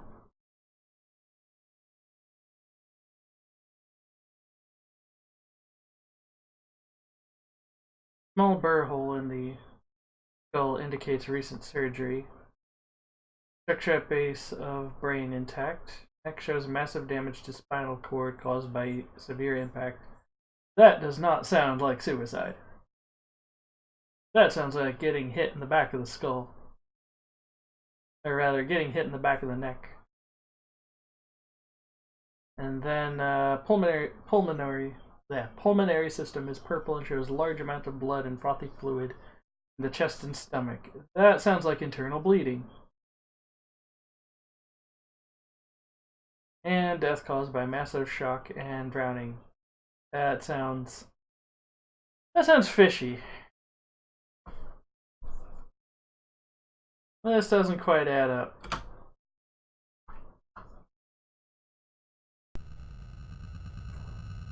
Alright.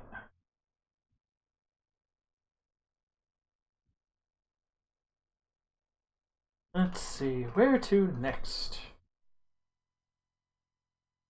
Couldn't figure out anything meaningful to do with getting to the ape cage with the box at Cal Davis's. J. St. Gideon didn't give us a whole lot of new information. Other than that he is absolutely not involved in Carl's death. At least if his alibi holds up, which it probably does, and I don't know if he would have it in him to overpower Carl.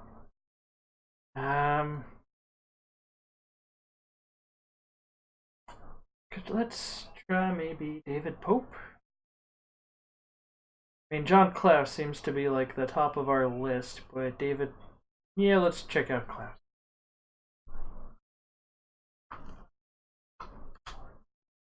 Oh right, he's way out in Reno. Yeah, no, I'm not doing that I'm not doing that manually. I'm gonna set that to autopilot.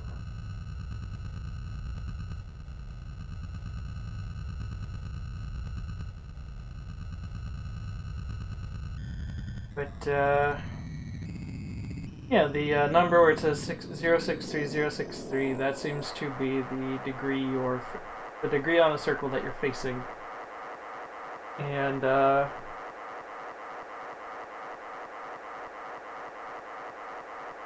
as we can see here, it is waggling a lot because it can't quite get to 64.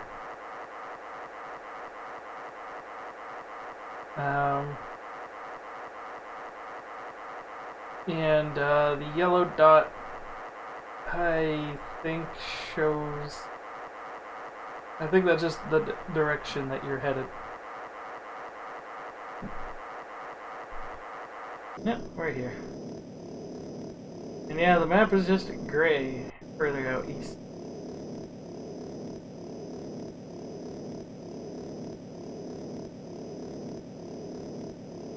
I see that the game is keeping track of time, how long you've been playing, and it's 3 hours and 3 minutes.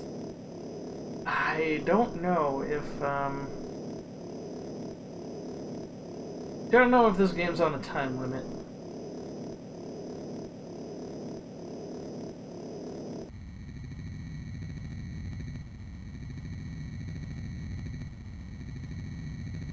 I also don't know what P or B is. Right above the clock. Oh boy.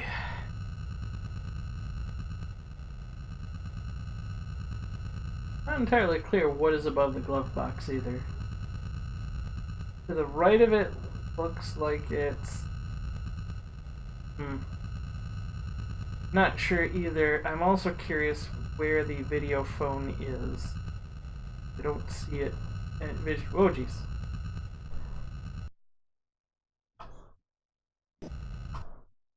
Let's save before we head in.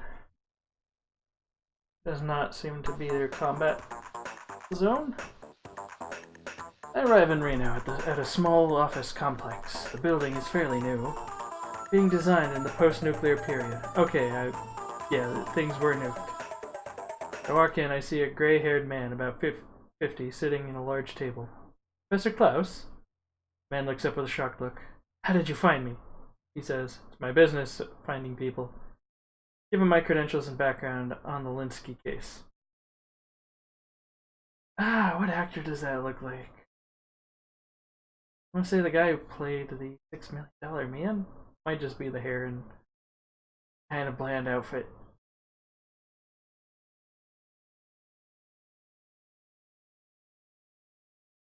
Tell me. First, what can I say other than she's a babe? She can really move on the dance floor. Oh, that's a precious smile.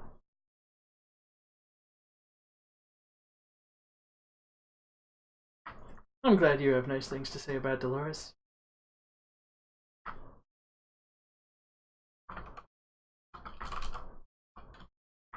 Sylvia? She's Carl's daughter. Imagine she's grown up by now.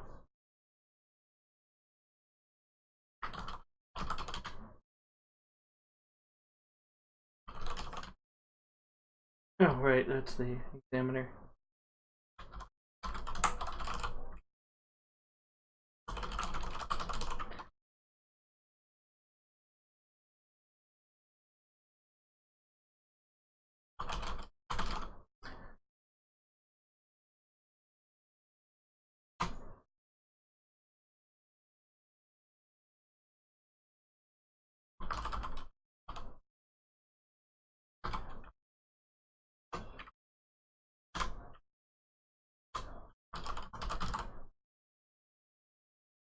Um,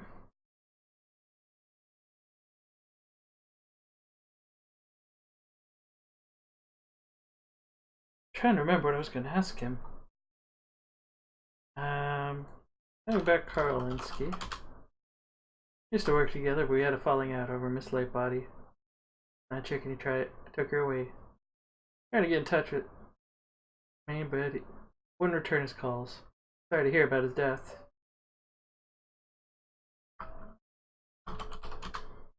Hired by MTC, which is Management Training Center. Put me to work on a project called Overlord. Soon discovered that my work has nothing to do with management training. Yeah. And that was a troubled little face twitch.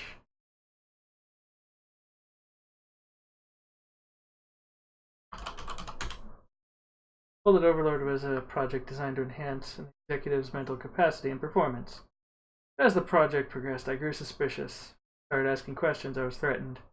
It was time to go underground for a while.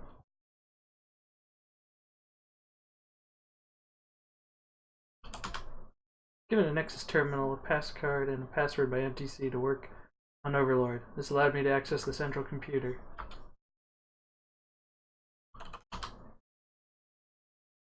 He hands me his green pass card. He is a pawn.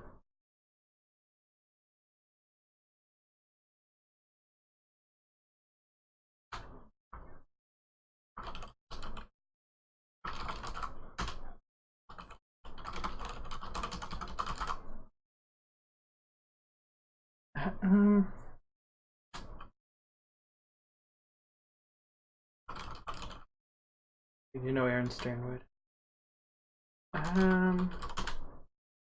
You don't know David Pope.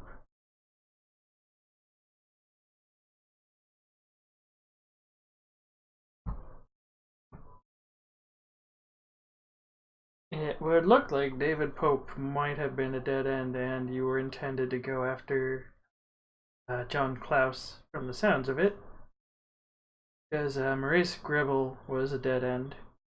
David Pope is just described as a scientist who works with some big corp, but really no specifics, and John Klaus doesn't know anything about David Pope.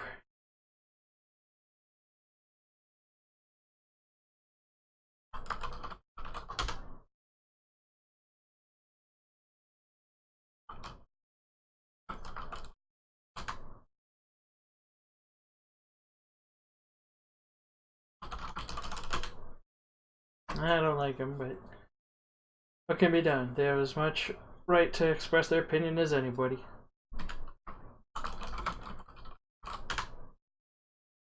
Shipping is the president of Gideon Enterprises. Since I work alone, I don't have much contact with those company people, but I've heard that a lot of people are afraid of him.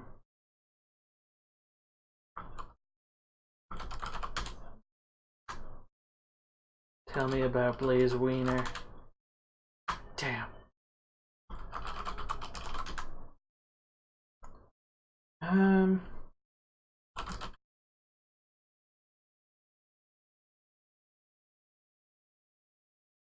We asked about all the different subjects. I think we're just down to asking about people.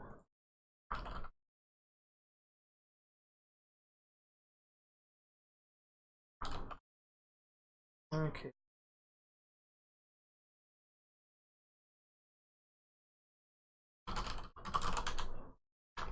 Didn't get to meet Sunny, sounds like. Doesn't know Wanda Peck.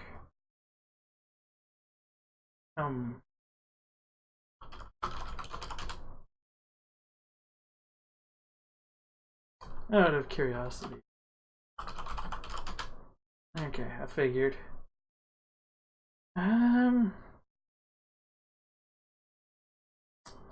I believe we are out of things to discuss with John here.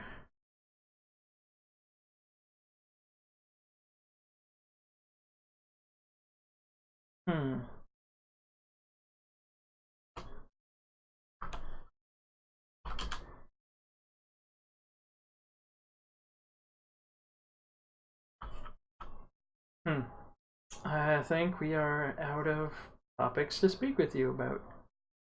But you did give us some very important seeming things. So we have a pass card now.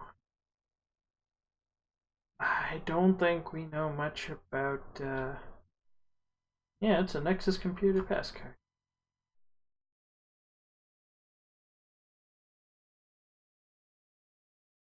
Control of primate behavior through microchip technology. I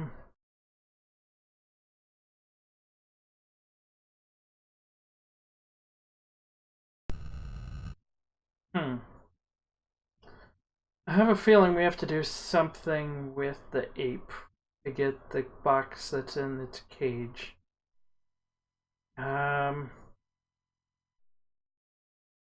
Just to confirm, I want to make sure that David Pope is indeed a dead end. Oh wow, he's all the way up in Eureka, I think that is? I think that's what it's short for.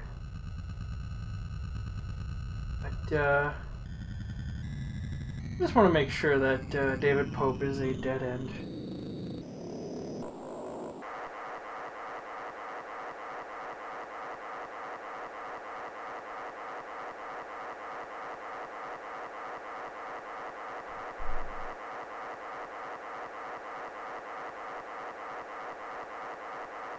I hope my detective skills are still reasonable. I was for many years legally a private investigator in Nevada. For what that's worth. It's worth, I think, like a $110 registration fee. I think that's about it.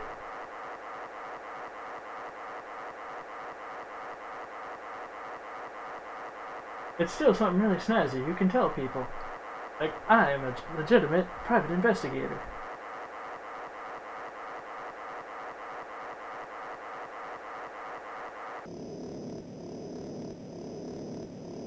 But,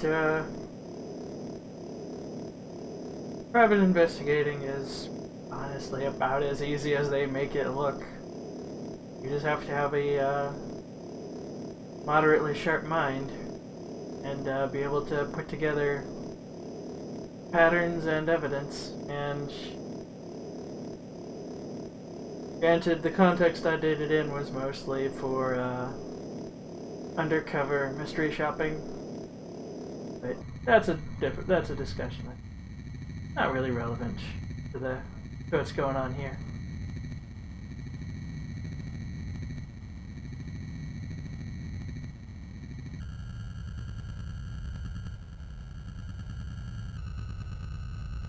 Especially because Tex Murphy flashes his credentials around a lot. That was not something I really had to do unless I was called out on some sort of odd behavior. And even then,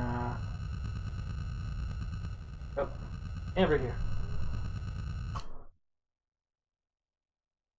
So yeah, we got a bunch of really important date items and such. Let's oh, knock on the door of David Pope's house. This is usually a screen of there's nothing important. This is a dead end. Don't bother. But knock on the door of David Pope's house and ask him questions about Gideon Enterprises, MTC Corporation, and Karlinski. Says he hasn't heard of any of them. Works for Xenomorph Corporation, division of Bugs R Us. They train large mutated cockroaches and beetles to be butlers and factory workers. I continued to question him for a few minutes, but learned nothing more to help me in the case, so I returned to my speeder. Yep. That's a cute joke.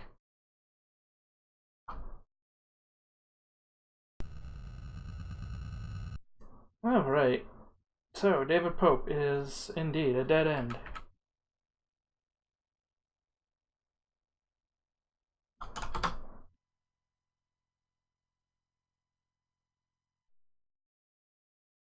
He works with bugs. It's implied to be, well, he does say roaches and beetles, but...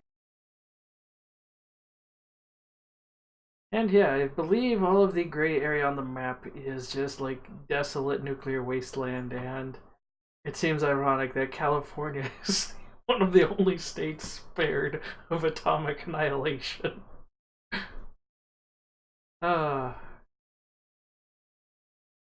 Let's see.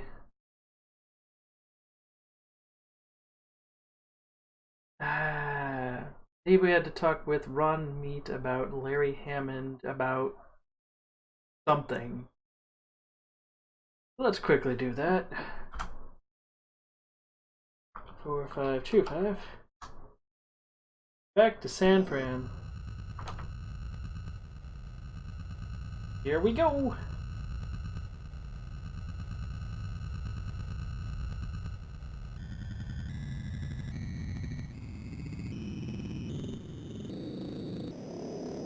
Yeah, so far, my impressions on this game is everything seems to be pretty logical, and I really appreciate that. Not a lot of puzzle and adventure games did that back in the day, especially in the 80s, when everybody was trying to copy Sierra, and I can't remember the couple's name that worked on most of the Sierra games, but the wife of the couple, she had like some sort of, she had some sort of OCD thing when it came to solving puzzles. Like, not to pick on her or anything, that like she just had like a ridiculously strong and good mind for solving puzzles and cones, to the point of she probably could have solved, if she were in the place of Smeagol, she probably could have solved Bilbo's riddle of what have I got in my pocket, or cone rather, and like Roberta Williams, that was it. And most of the games as such were really abstract to really keep her and her mind, get her really active puzzle solving mind busy, and it unfortunately led to being a little too abstract for a lot of the players.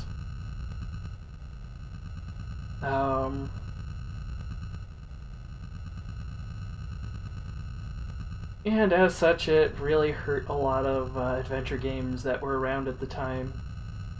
This one is very straightforward. It's very realistic-ish detective work for a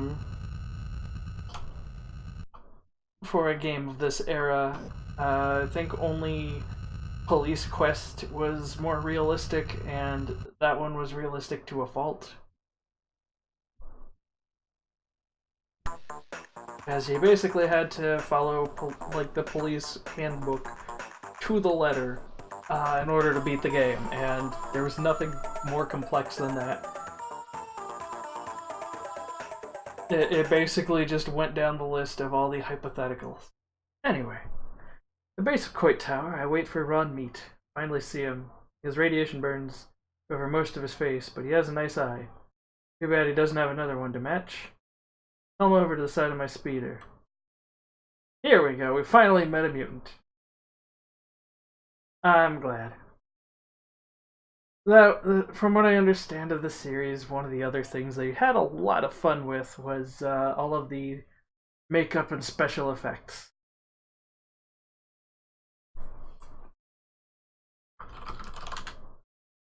Not too good lately. Probably need to get my eye checked. Probably need a monocle. Ba-da-ba-ba-da-ba. Let's... Larry Hammond. You want money. Oh no. That's not good enough. How about a threat? I've got bones of glass and skin of paper. I can fight you. Time to get tough. I get steely-eyed look and say that I'll air out that oversized skull if I don't get facts now. Slam my fist into his soft, flabby stomach and he buckles over. And then, oh hey, we actually managed to beat him. Also, that is the actor, I believe, who plays Tex Murphy for the entire series. This is one of the few pictures we get of him with any kind of a close-up. But man, that's a goofy looking punch. That's enough, I'll talk. Find him in Freaktown at the old warehouse. This is the only instance so far that threaten has worked, or has been something that seemed contextually appropriate. Tell me about Wanda Peck.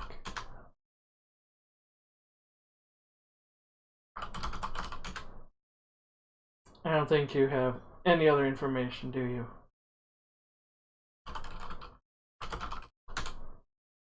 Yeah, that's what I figured. Oh boy.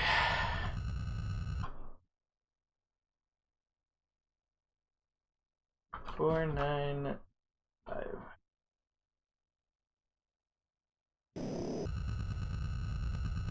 Yeah, that's not that far.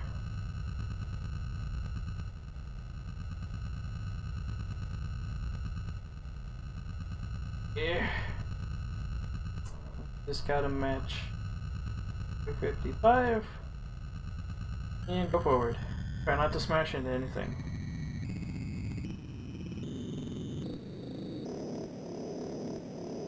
Go fast. See the flashing colors in the distance.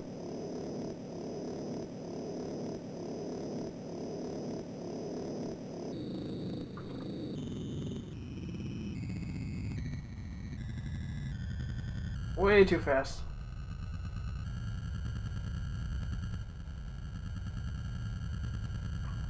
Drop it down a little.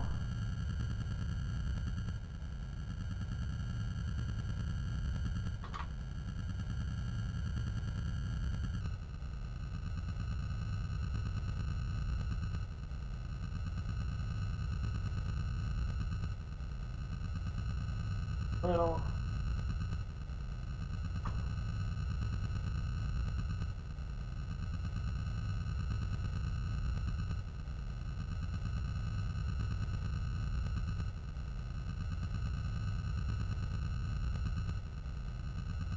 We don't have to be perfectly at the spot. Alright.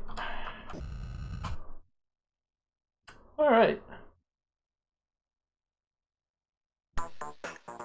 Address I have for the mutant computer specialist Larry Hammond is a king old warehouse building in the heart of Freaktown. This is where most of the unfortunate individuals who have suffered severe damage from nuclear radiation. Many of their offspring suffered genetic damage, resulting in some rather grotesque mutations. Most were treated as outcasts and were forced into this community, away from those not affected. I stepped through to a partially open doorway into a large room. See several large mutants. None of them look too happy to see me. Looking for Larry Hammond, I say, quickly. Fellow steps forward. About 30 and looks like he's got a serious grudge against the world. Some people are ungrateful for extra blessings. He was born with all his vital organs inside his body. My name is Larry and this is my brother Daryl.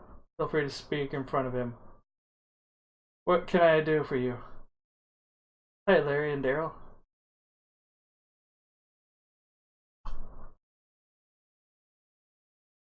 I don't even remember what we were coming to you for. I guess talking about Overlord? Ah, so it was. Wondering... what are those symbols in front of Overlord? AK?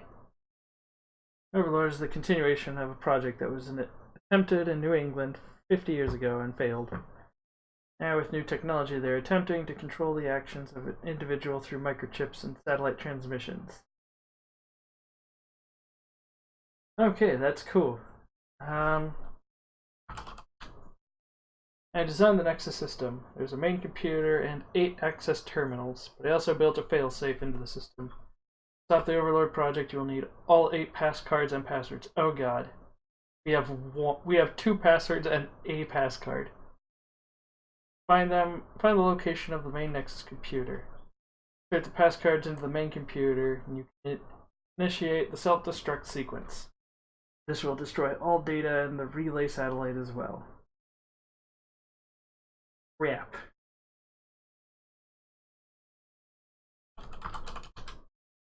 My gray passcard was stolen by members of the Law and Order Party. You have to get it from them, and that's not going to be easy. I have no idea where their main headquarters are, but if you find that location, chances are my gray passcard will be there. Okay. Whew, that's a tall order.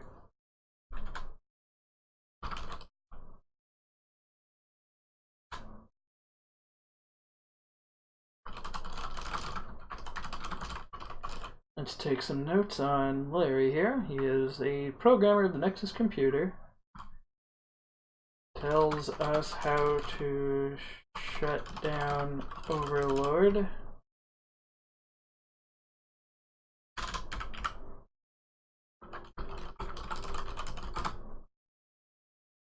Insert 8 cards and 8 passwords.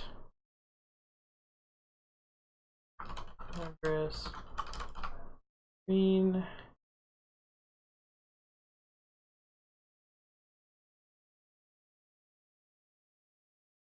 Passwords. Checkmate. Bishop. Pawn. Assuming that Cal, his dying words was his password. I don't think we found anything else close to it. But it seems like there's going to be a chess motif.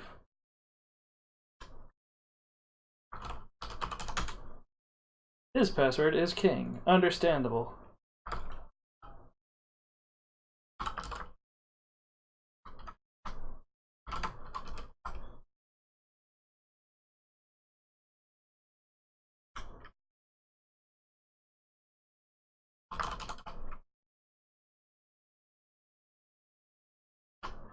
Alright. don't know about. All right, Cal Davis's card is with the ape. I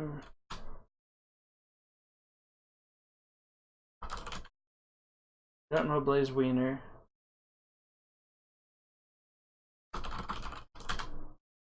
Those goose-stepping thugs are preparing to move against us, but we'll be ready for them.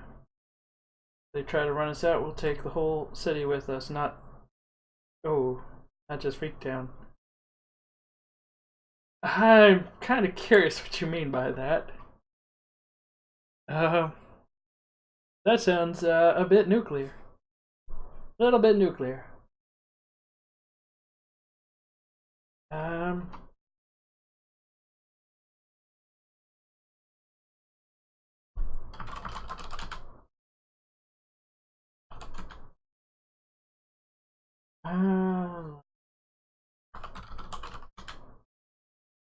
Tom Griffith, the Vice President. Okay, Tom Griffith, that's a new name. We should look into that name.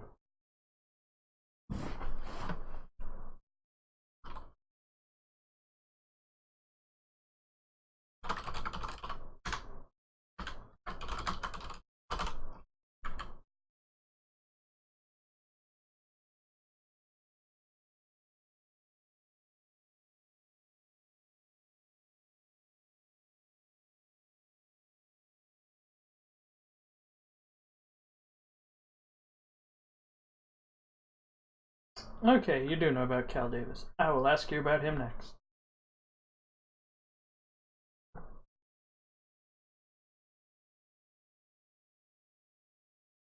You're repeating yourself a bit.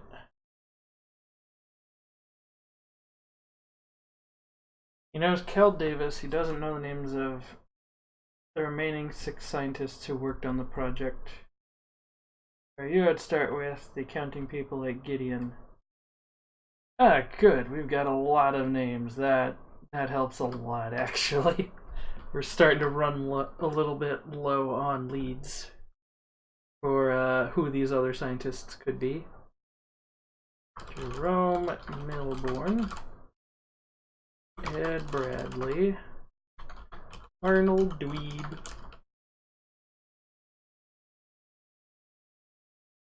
and these are all accountants.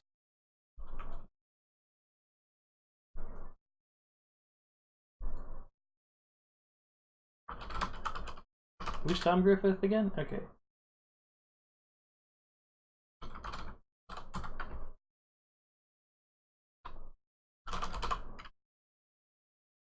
Trying to keep track of what these people do exactly, because I was starting to lose track of who was who and what their function was.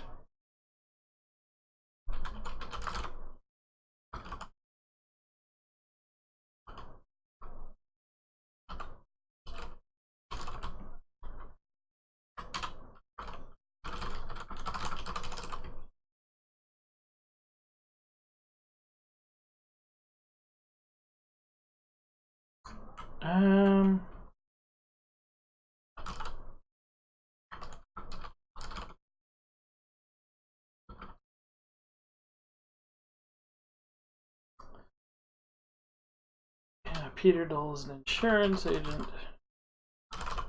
Okay, pardon for all that typing. Let's ask about Cal Davis.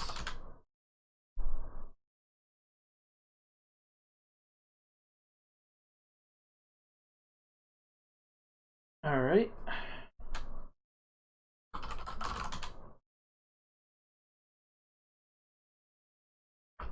Most people think I'm two-faced. I think it's because I'm usually pleasant, but Daryl's so ornery all the time. Oh, that's a winning smile.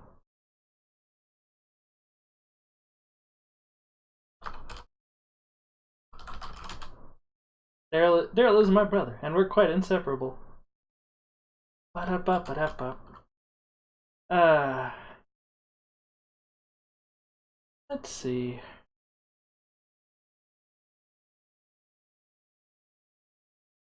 What else can we ask you?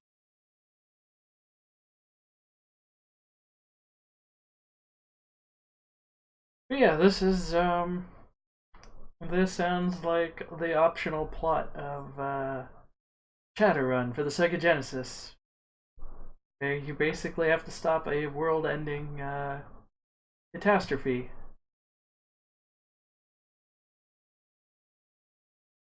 And hilariously, in Shadowrun, it's optional.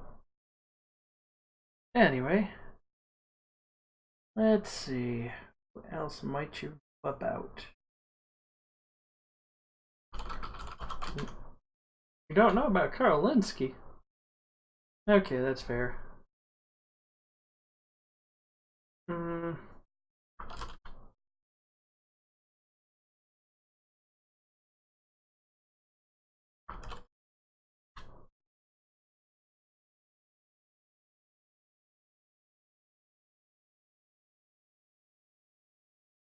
Okay, we can't really press him for more information. Um. Well, we have a bunch of new names. Yeah, I figured. He doesn't know the names of any of the other scientists other than Cal Davis. Um. Okay, yeah, we have to talk to the accountants and figure out who else is on the list. I'm not sure how we're supposed to ask that, because I don't know if we have really any. As far as I'm aware, so far in the game, there hasn't been like new keywords. Just been the same set of keywords. There's basically 8 subjects that you can bring up other than character names. So I'm not sure if there's if I missed something. So I'm gonna assume that we'll figure it out as we go.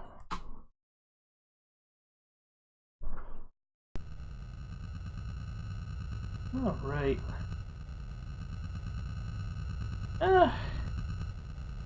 We've been running for a while. I think another 10 minutes.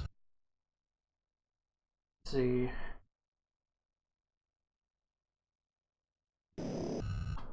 Let's ask Vanessa. I don't feel like paying for more information. Yes? Howdy. Can't help you there. Right. Okay. Can't help you there. Can't help you there. So out of the 4 new names we have we can get 1 from Vanessa.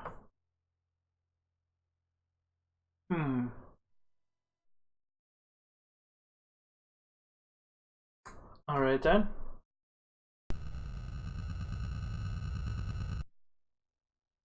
Um.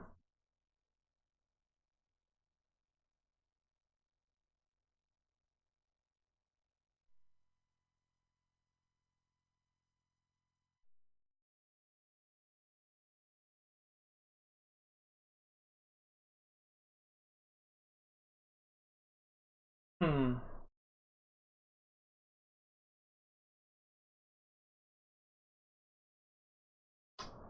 Um. A little bit at a loss. Take off to get away from those flashing colors.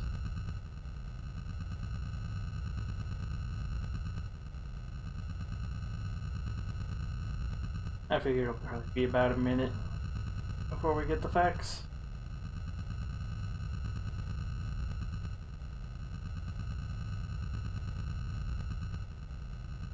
There it is.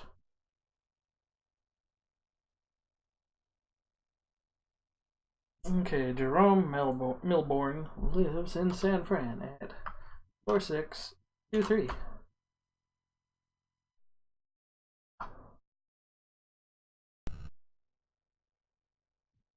Four, 6, 2, 3.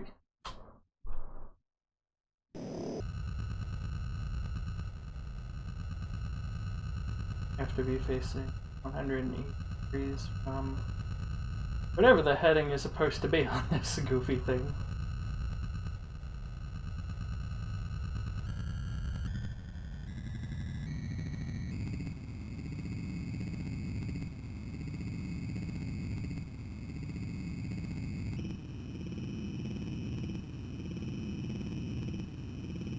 Yep, that's it in the distance.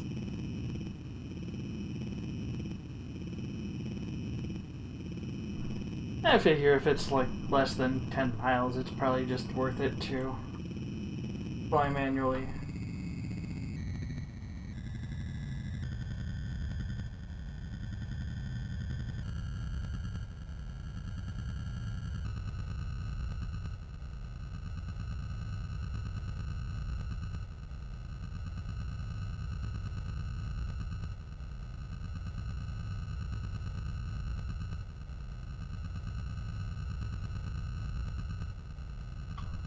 There we go. Close enough for government work.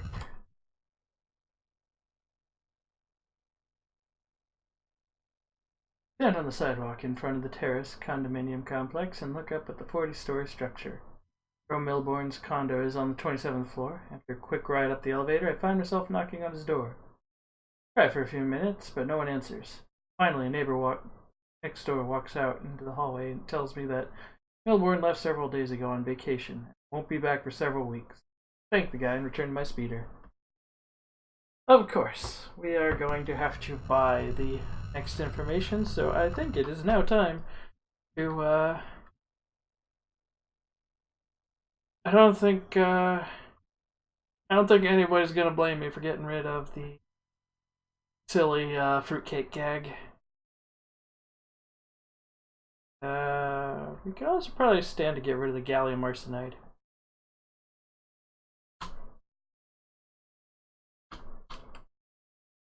There we go. And okay, so once we pawn it, I believe it just doubles in value.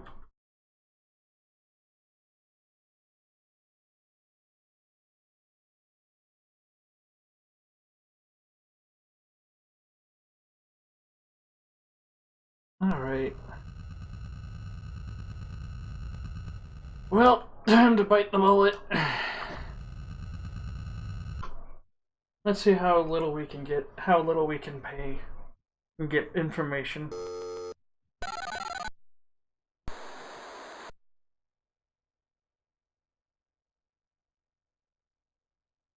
Is it necessary to do that every time? What's it worth? How's 750 sound? Look for my facts. Okay, good. That's enough. A lot cheaper than a grand.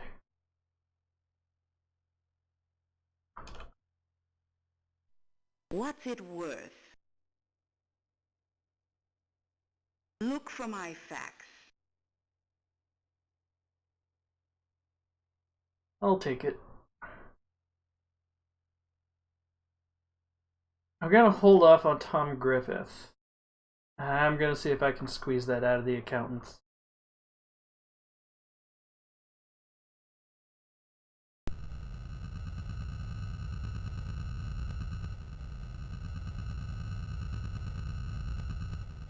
Turn a little bit.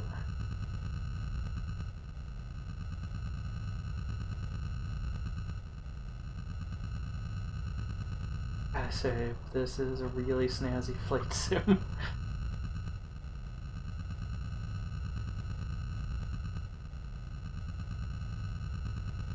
There's a little bit of a there's a little bit of an aside. Okay, first let's check out the facts and get some numbers. Ed Bradley is at 73112. How about Arnold Dweeb, who should be here time, but oh, there it is. So old school flight sims, because processors were pretty limited. Oh. He's agreed to meet me at the Oakland Coliseum near the 50-yard line. I get a feeling that's going to end violently. It's mostly because in most detective things, when you go to meet the contact at a nondescript or at a location that's not their home and somewhere not that's supposed to be discreet, that's usually where they get killed. Let's check in Bradley. But due to the fact that older computers had limited processing power, the way they would try and cheat for a lot of flight simulators, even when they would port them to consoles. That's a ways away. When they port them to consoles, the way they would do it, like as slick as this kind of looks, the other thing is it's only rendering a very narrow band of the world that we can fly around in, and generally speaking, if it were a few more pixels vertically taller or shorter, or if it was a few more pixels taller, it would run very badly, and you can actually see at the edges of the red sky where the car's ceiling should stop, and it should be more sky that you would see. It's instead black, and likewise at the bottom corners of the windshield where you would see ground, it's black instead of rendering what's in the actual window. Just died. Chair. Let's see. Let's check out Ed Bradley. I think this is going to be our last stop of the night.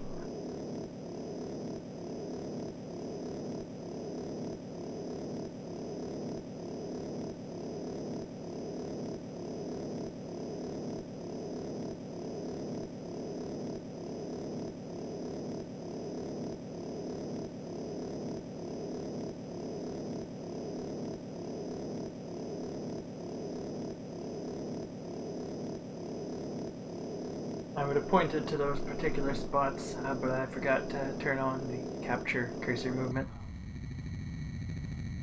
All the same.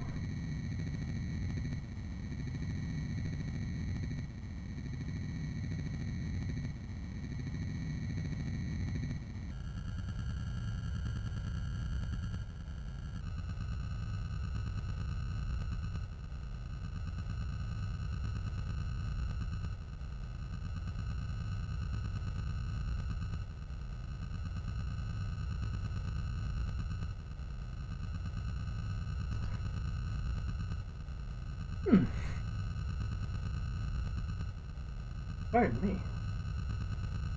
Alright.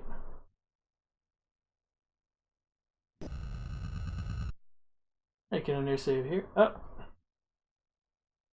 Find Ed Bradley's home and knock on the door. Wonder to myself if this could be the same Ed Bradley who used to be on TV when I was little. But then realized he'd be dead by now. Bradley is a meek, little bespectacled man about 45. Ask him about getting an MTC Corporation.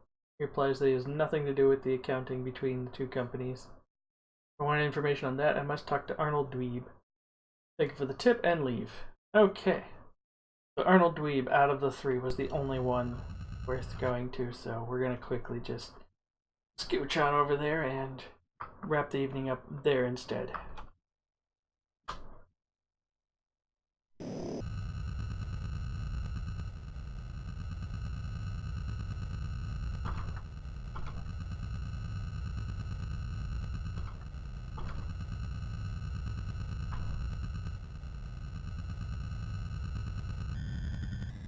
We also discovered who Blaze Wiener is, and we're gonna have to visit him eventually. Or her.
Largest process of dropping down from low orbit. Well, I assume like 11,000 feet.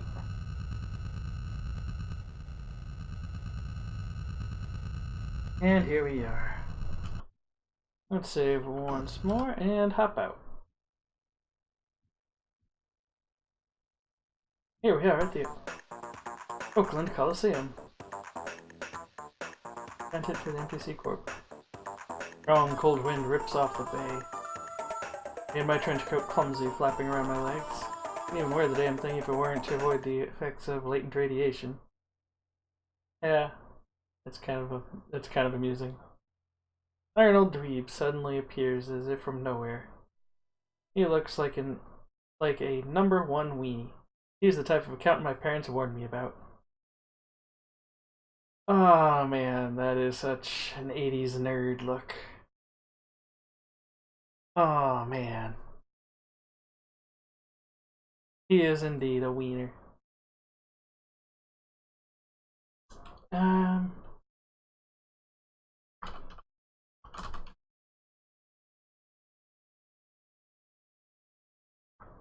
Crap, you want money for stuff.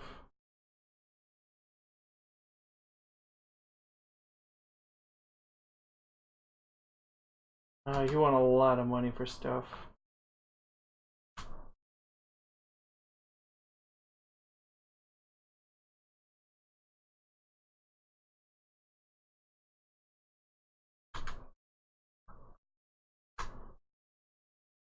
Jesus Christ.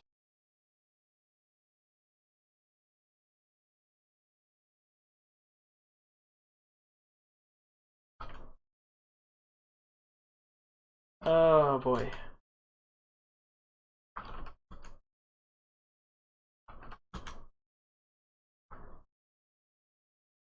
At least there's no failure state for continuing to bribe over and over again.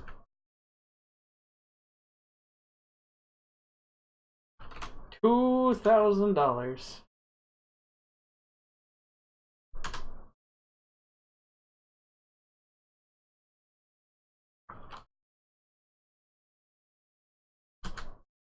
That is all I have, sir.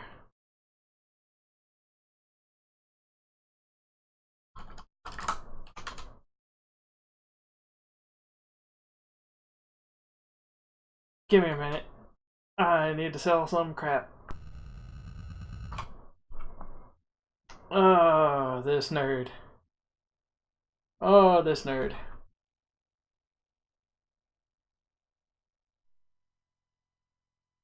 I think worst case scenario, I might have to do some bounty hunts if I can't afford this nerd.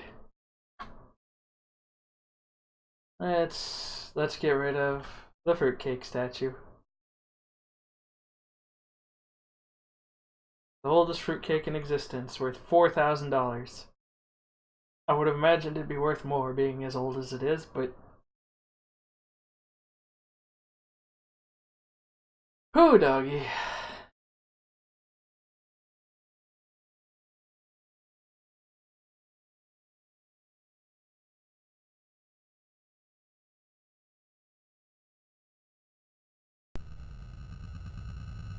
Let's hop out again and let's try this negotiation again.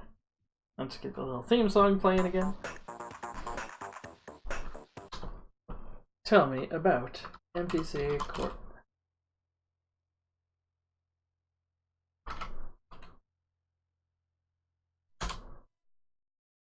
Good lord, how much do you want?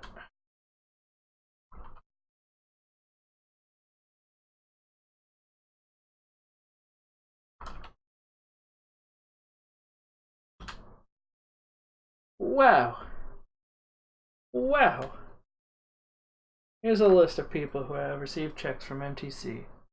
Also included some of the navigational codes to help you find them. Don't tell anyone where you got this list. Carl Linsky, Ron Morgan,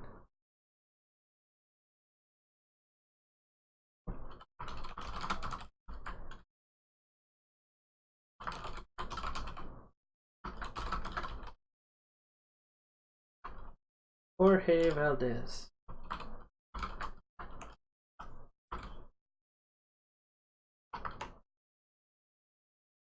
Brenda Perry. Greg Call.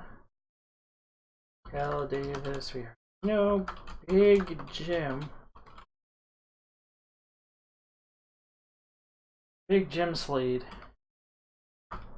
Tom Griffith. Okay, cool. We don't need to pay specifically just for Tom Griffith's info. John Klaus. Osworth Clark. Sandra Larson.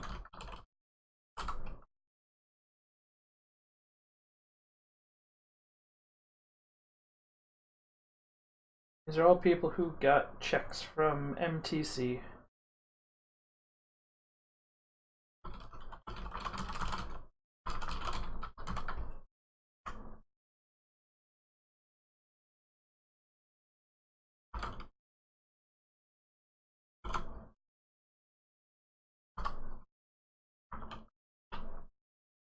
Sam Jones. Larry Hammond, we already visited. Alrighty, wow, that is a lot of leads. That was really expensive, but I think that was worth it. Maybe. For the price of roughly 4 inquiries from Lee, we managed to get a hold of the 2, 4, 6. For 8 new names we got for basically half the price. Oops. Alright.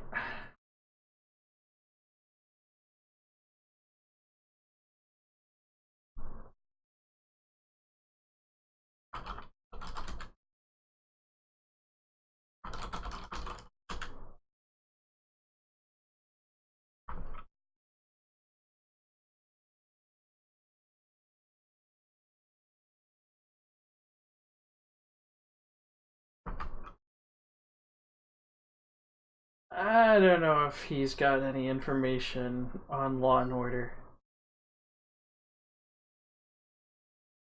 Then again, he's supposed to have checks that go between Gideon Enterprises, MTC Corp, and presumably Law and Order, but we don't know for sure, and I think I'm going to need to find more income before I deal with this guy further. Assuming he doesn't die. Okay, cool. He didn't die just from me leaving. Let's see what this fax is. Oh, of course. Drop this case, or you're dead, Murphy. From a concerned citizen. Well. Oh, hey, here's another fax.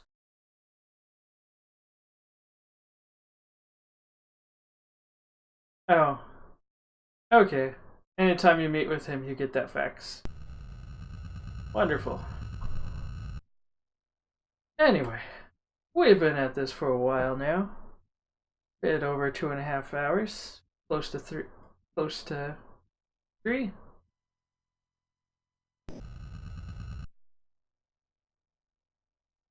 Let's see. Did we get that list actually in? Okay, no, we didn't. We only have 1 pass card. Alrighty. So I think we've covered a lot of ground. We've figured out who's behind all this, why they're doing this.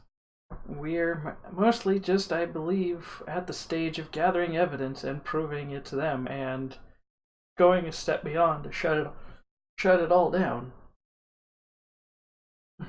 I don't think we're doing a good job of figuring out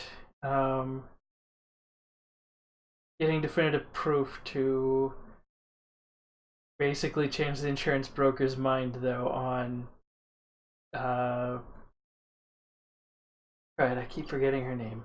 Sylvia Linsky. I don't think we have enough for Sylvia to get her inheritance yet.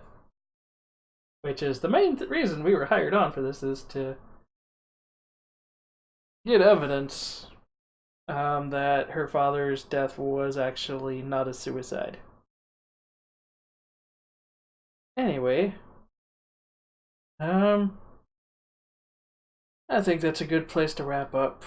I'm gonna try and stream again, maybe Sunday, and hopefully earlier in the day. I did not intend to stream so late tonight. Anyway, thank you all for coming. I'm gonna peace out. Drive safe.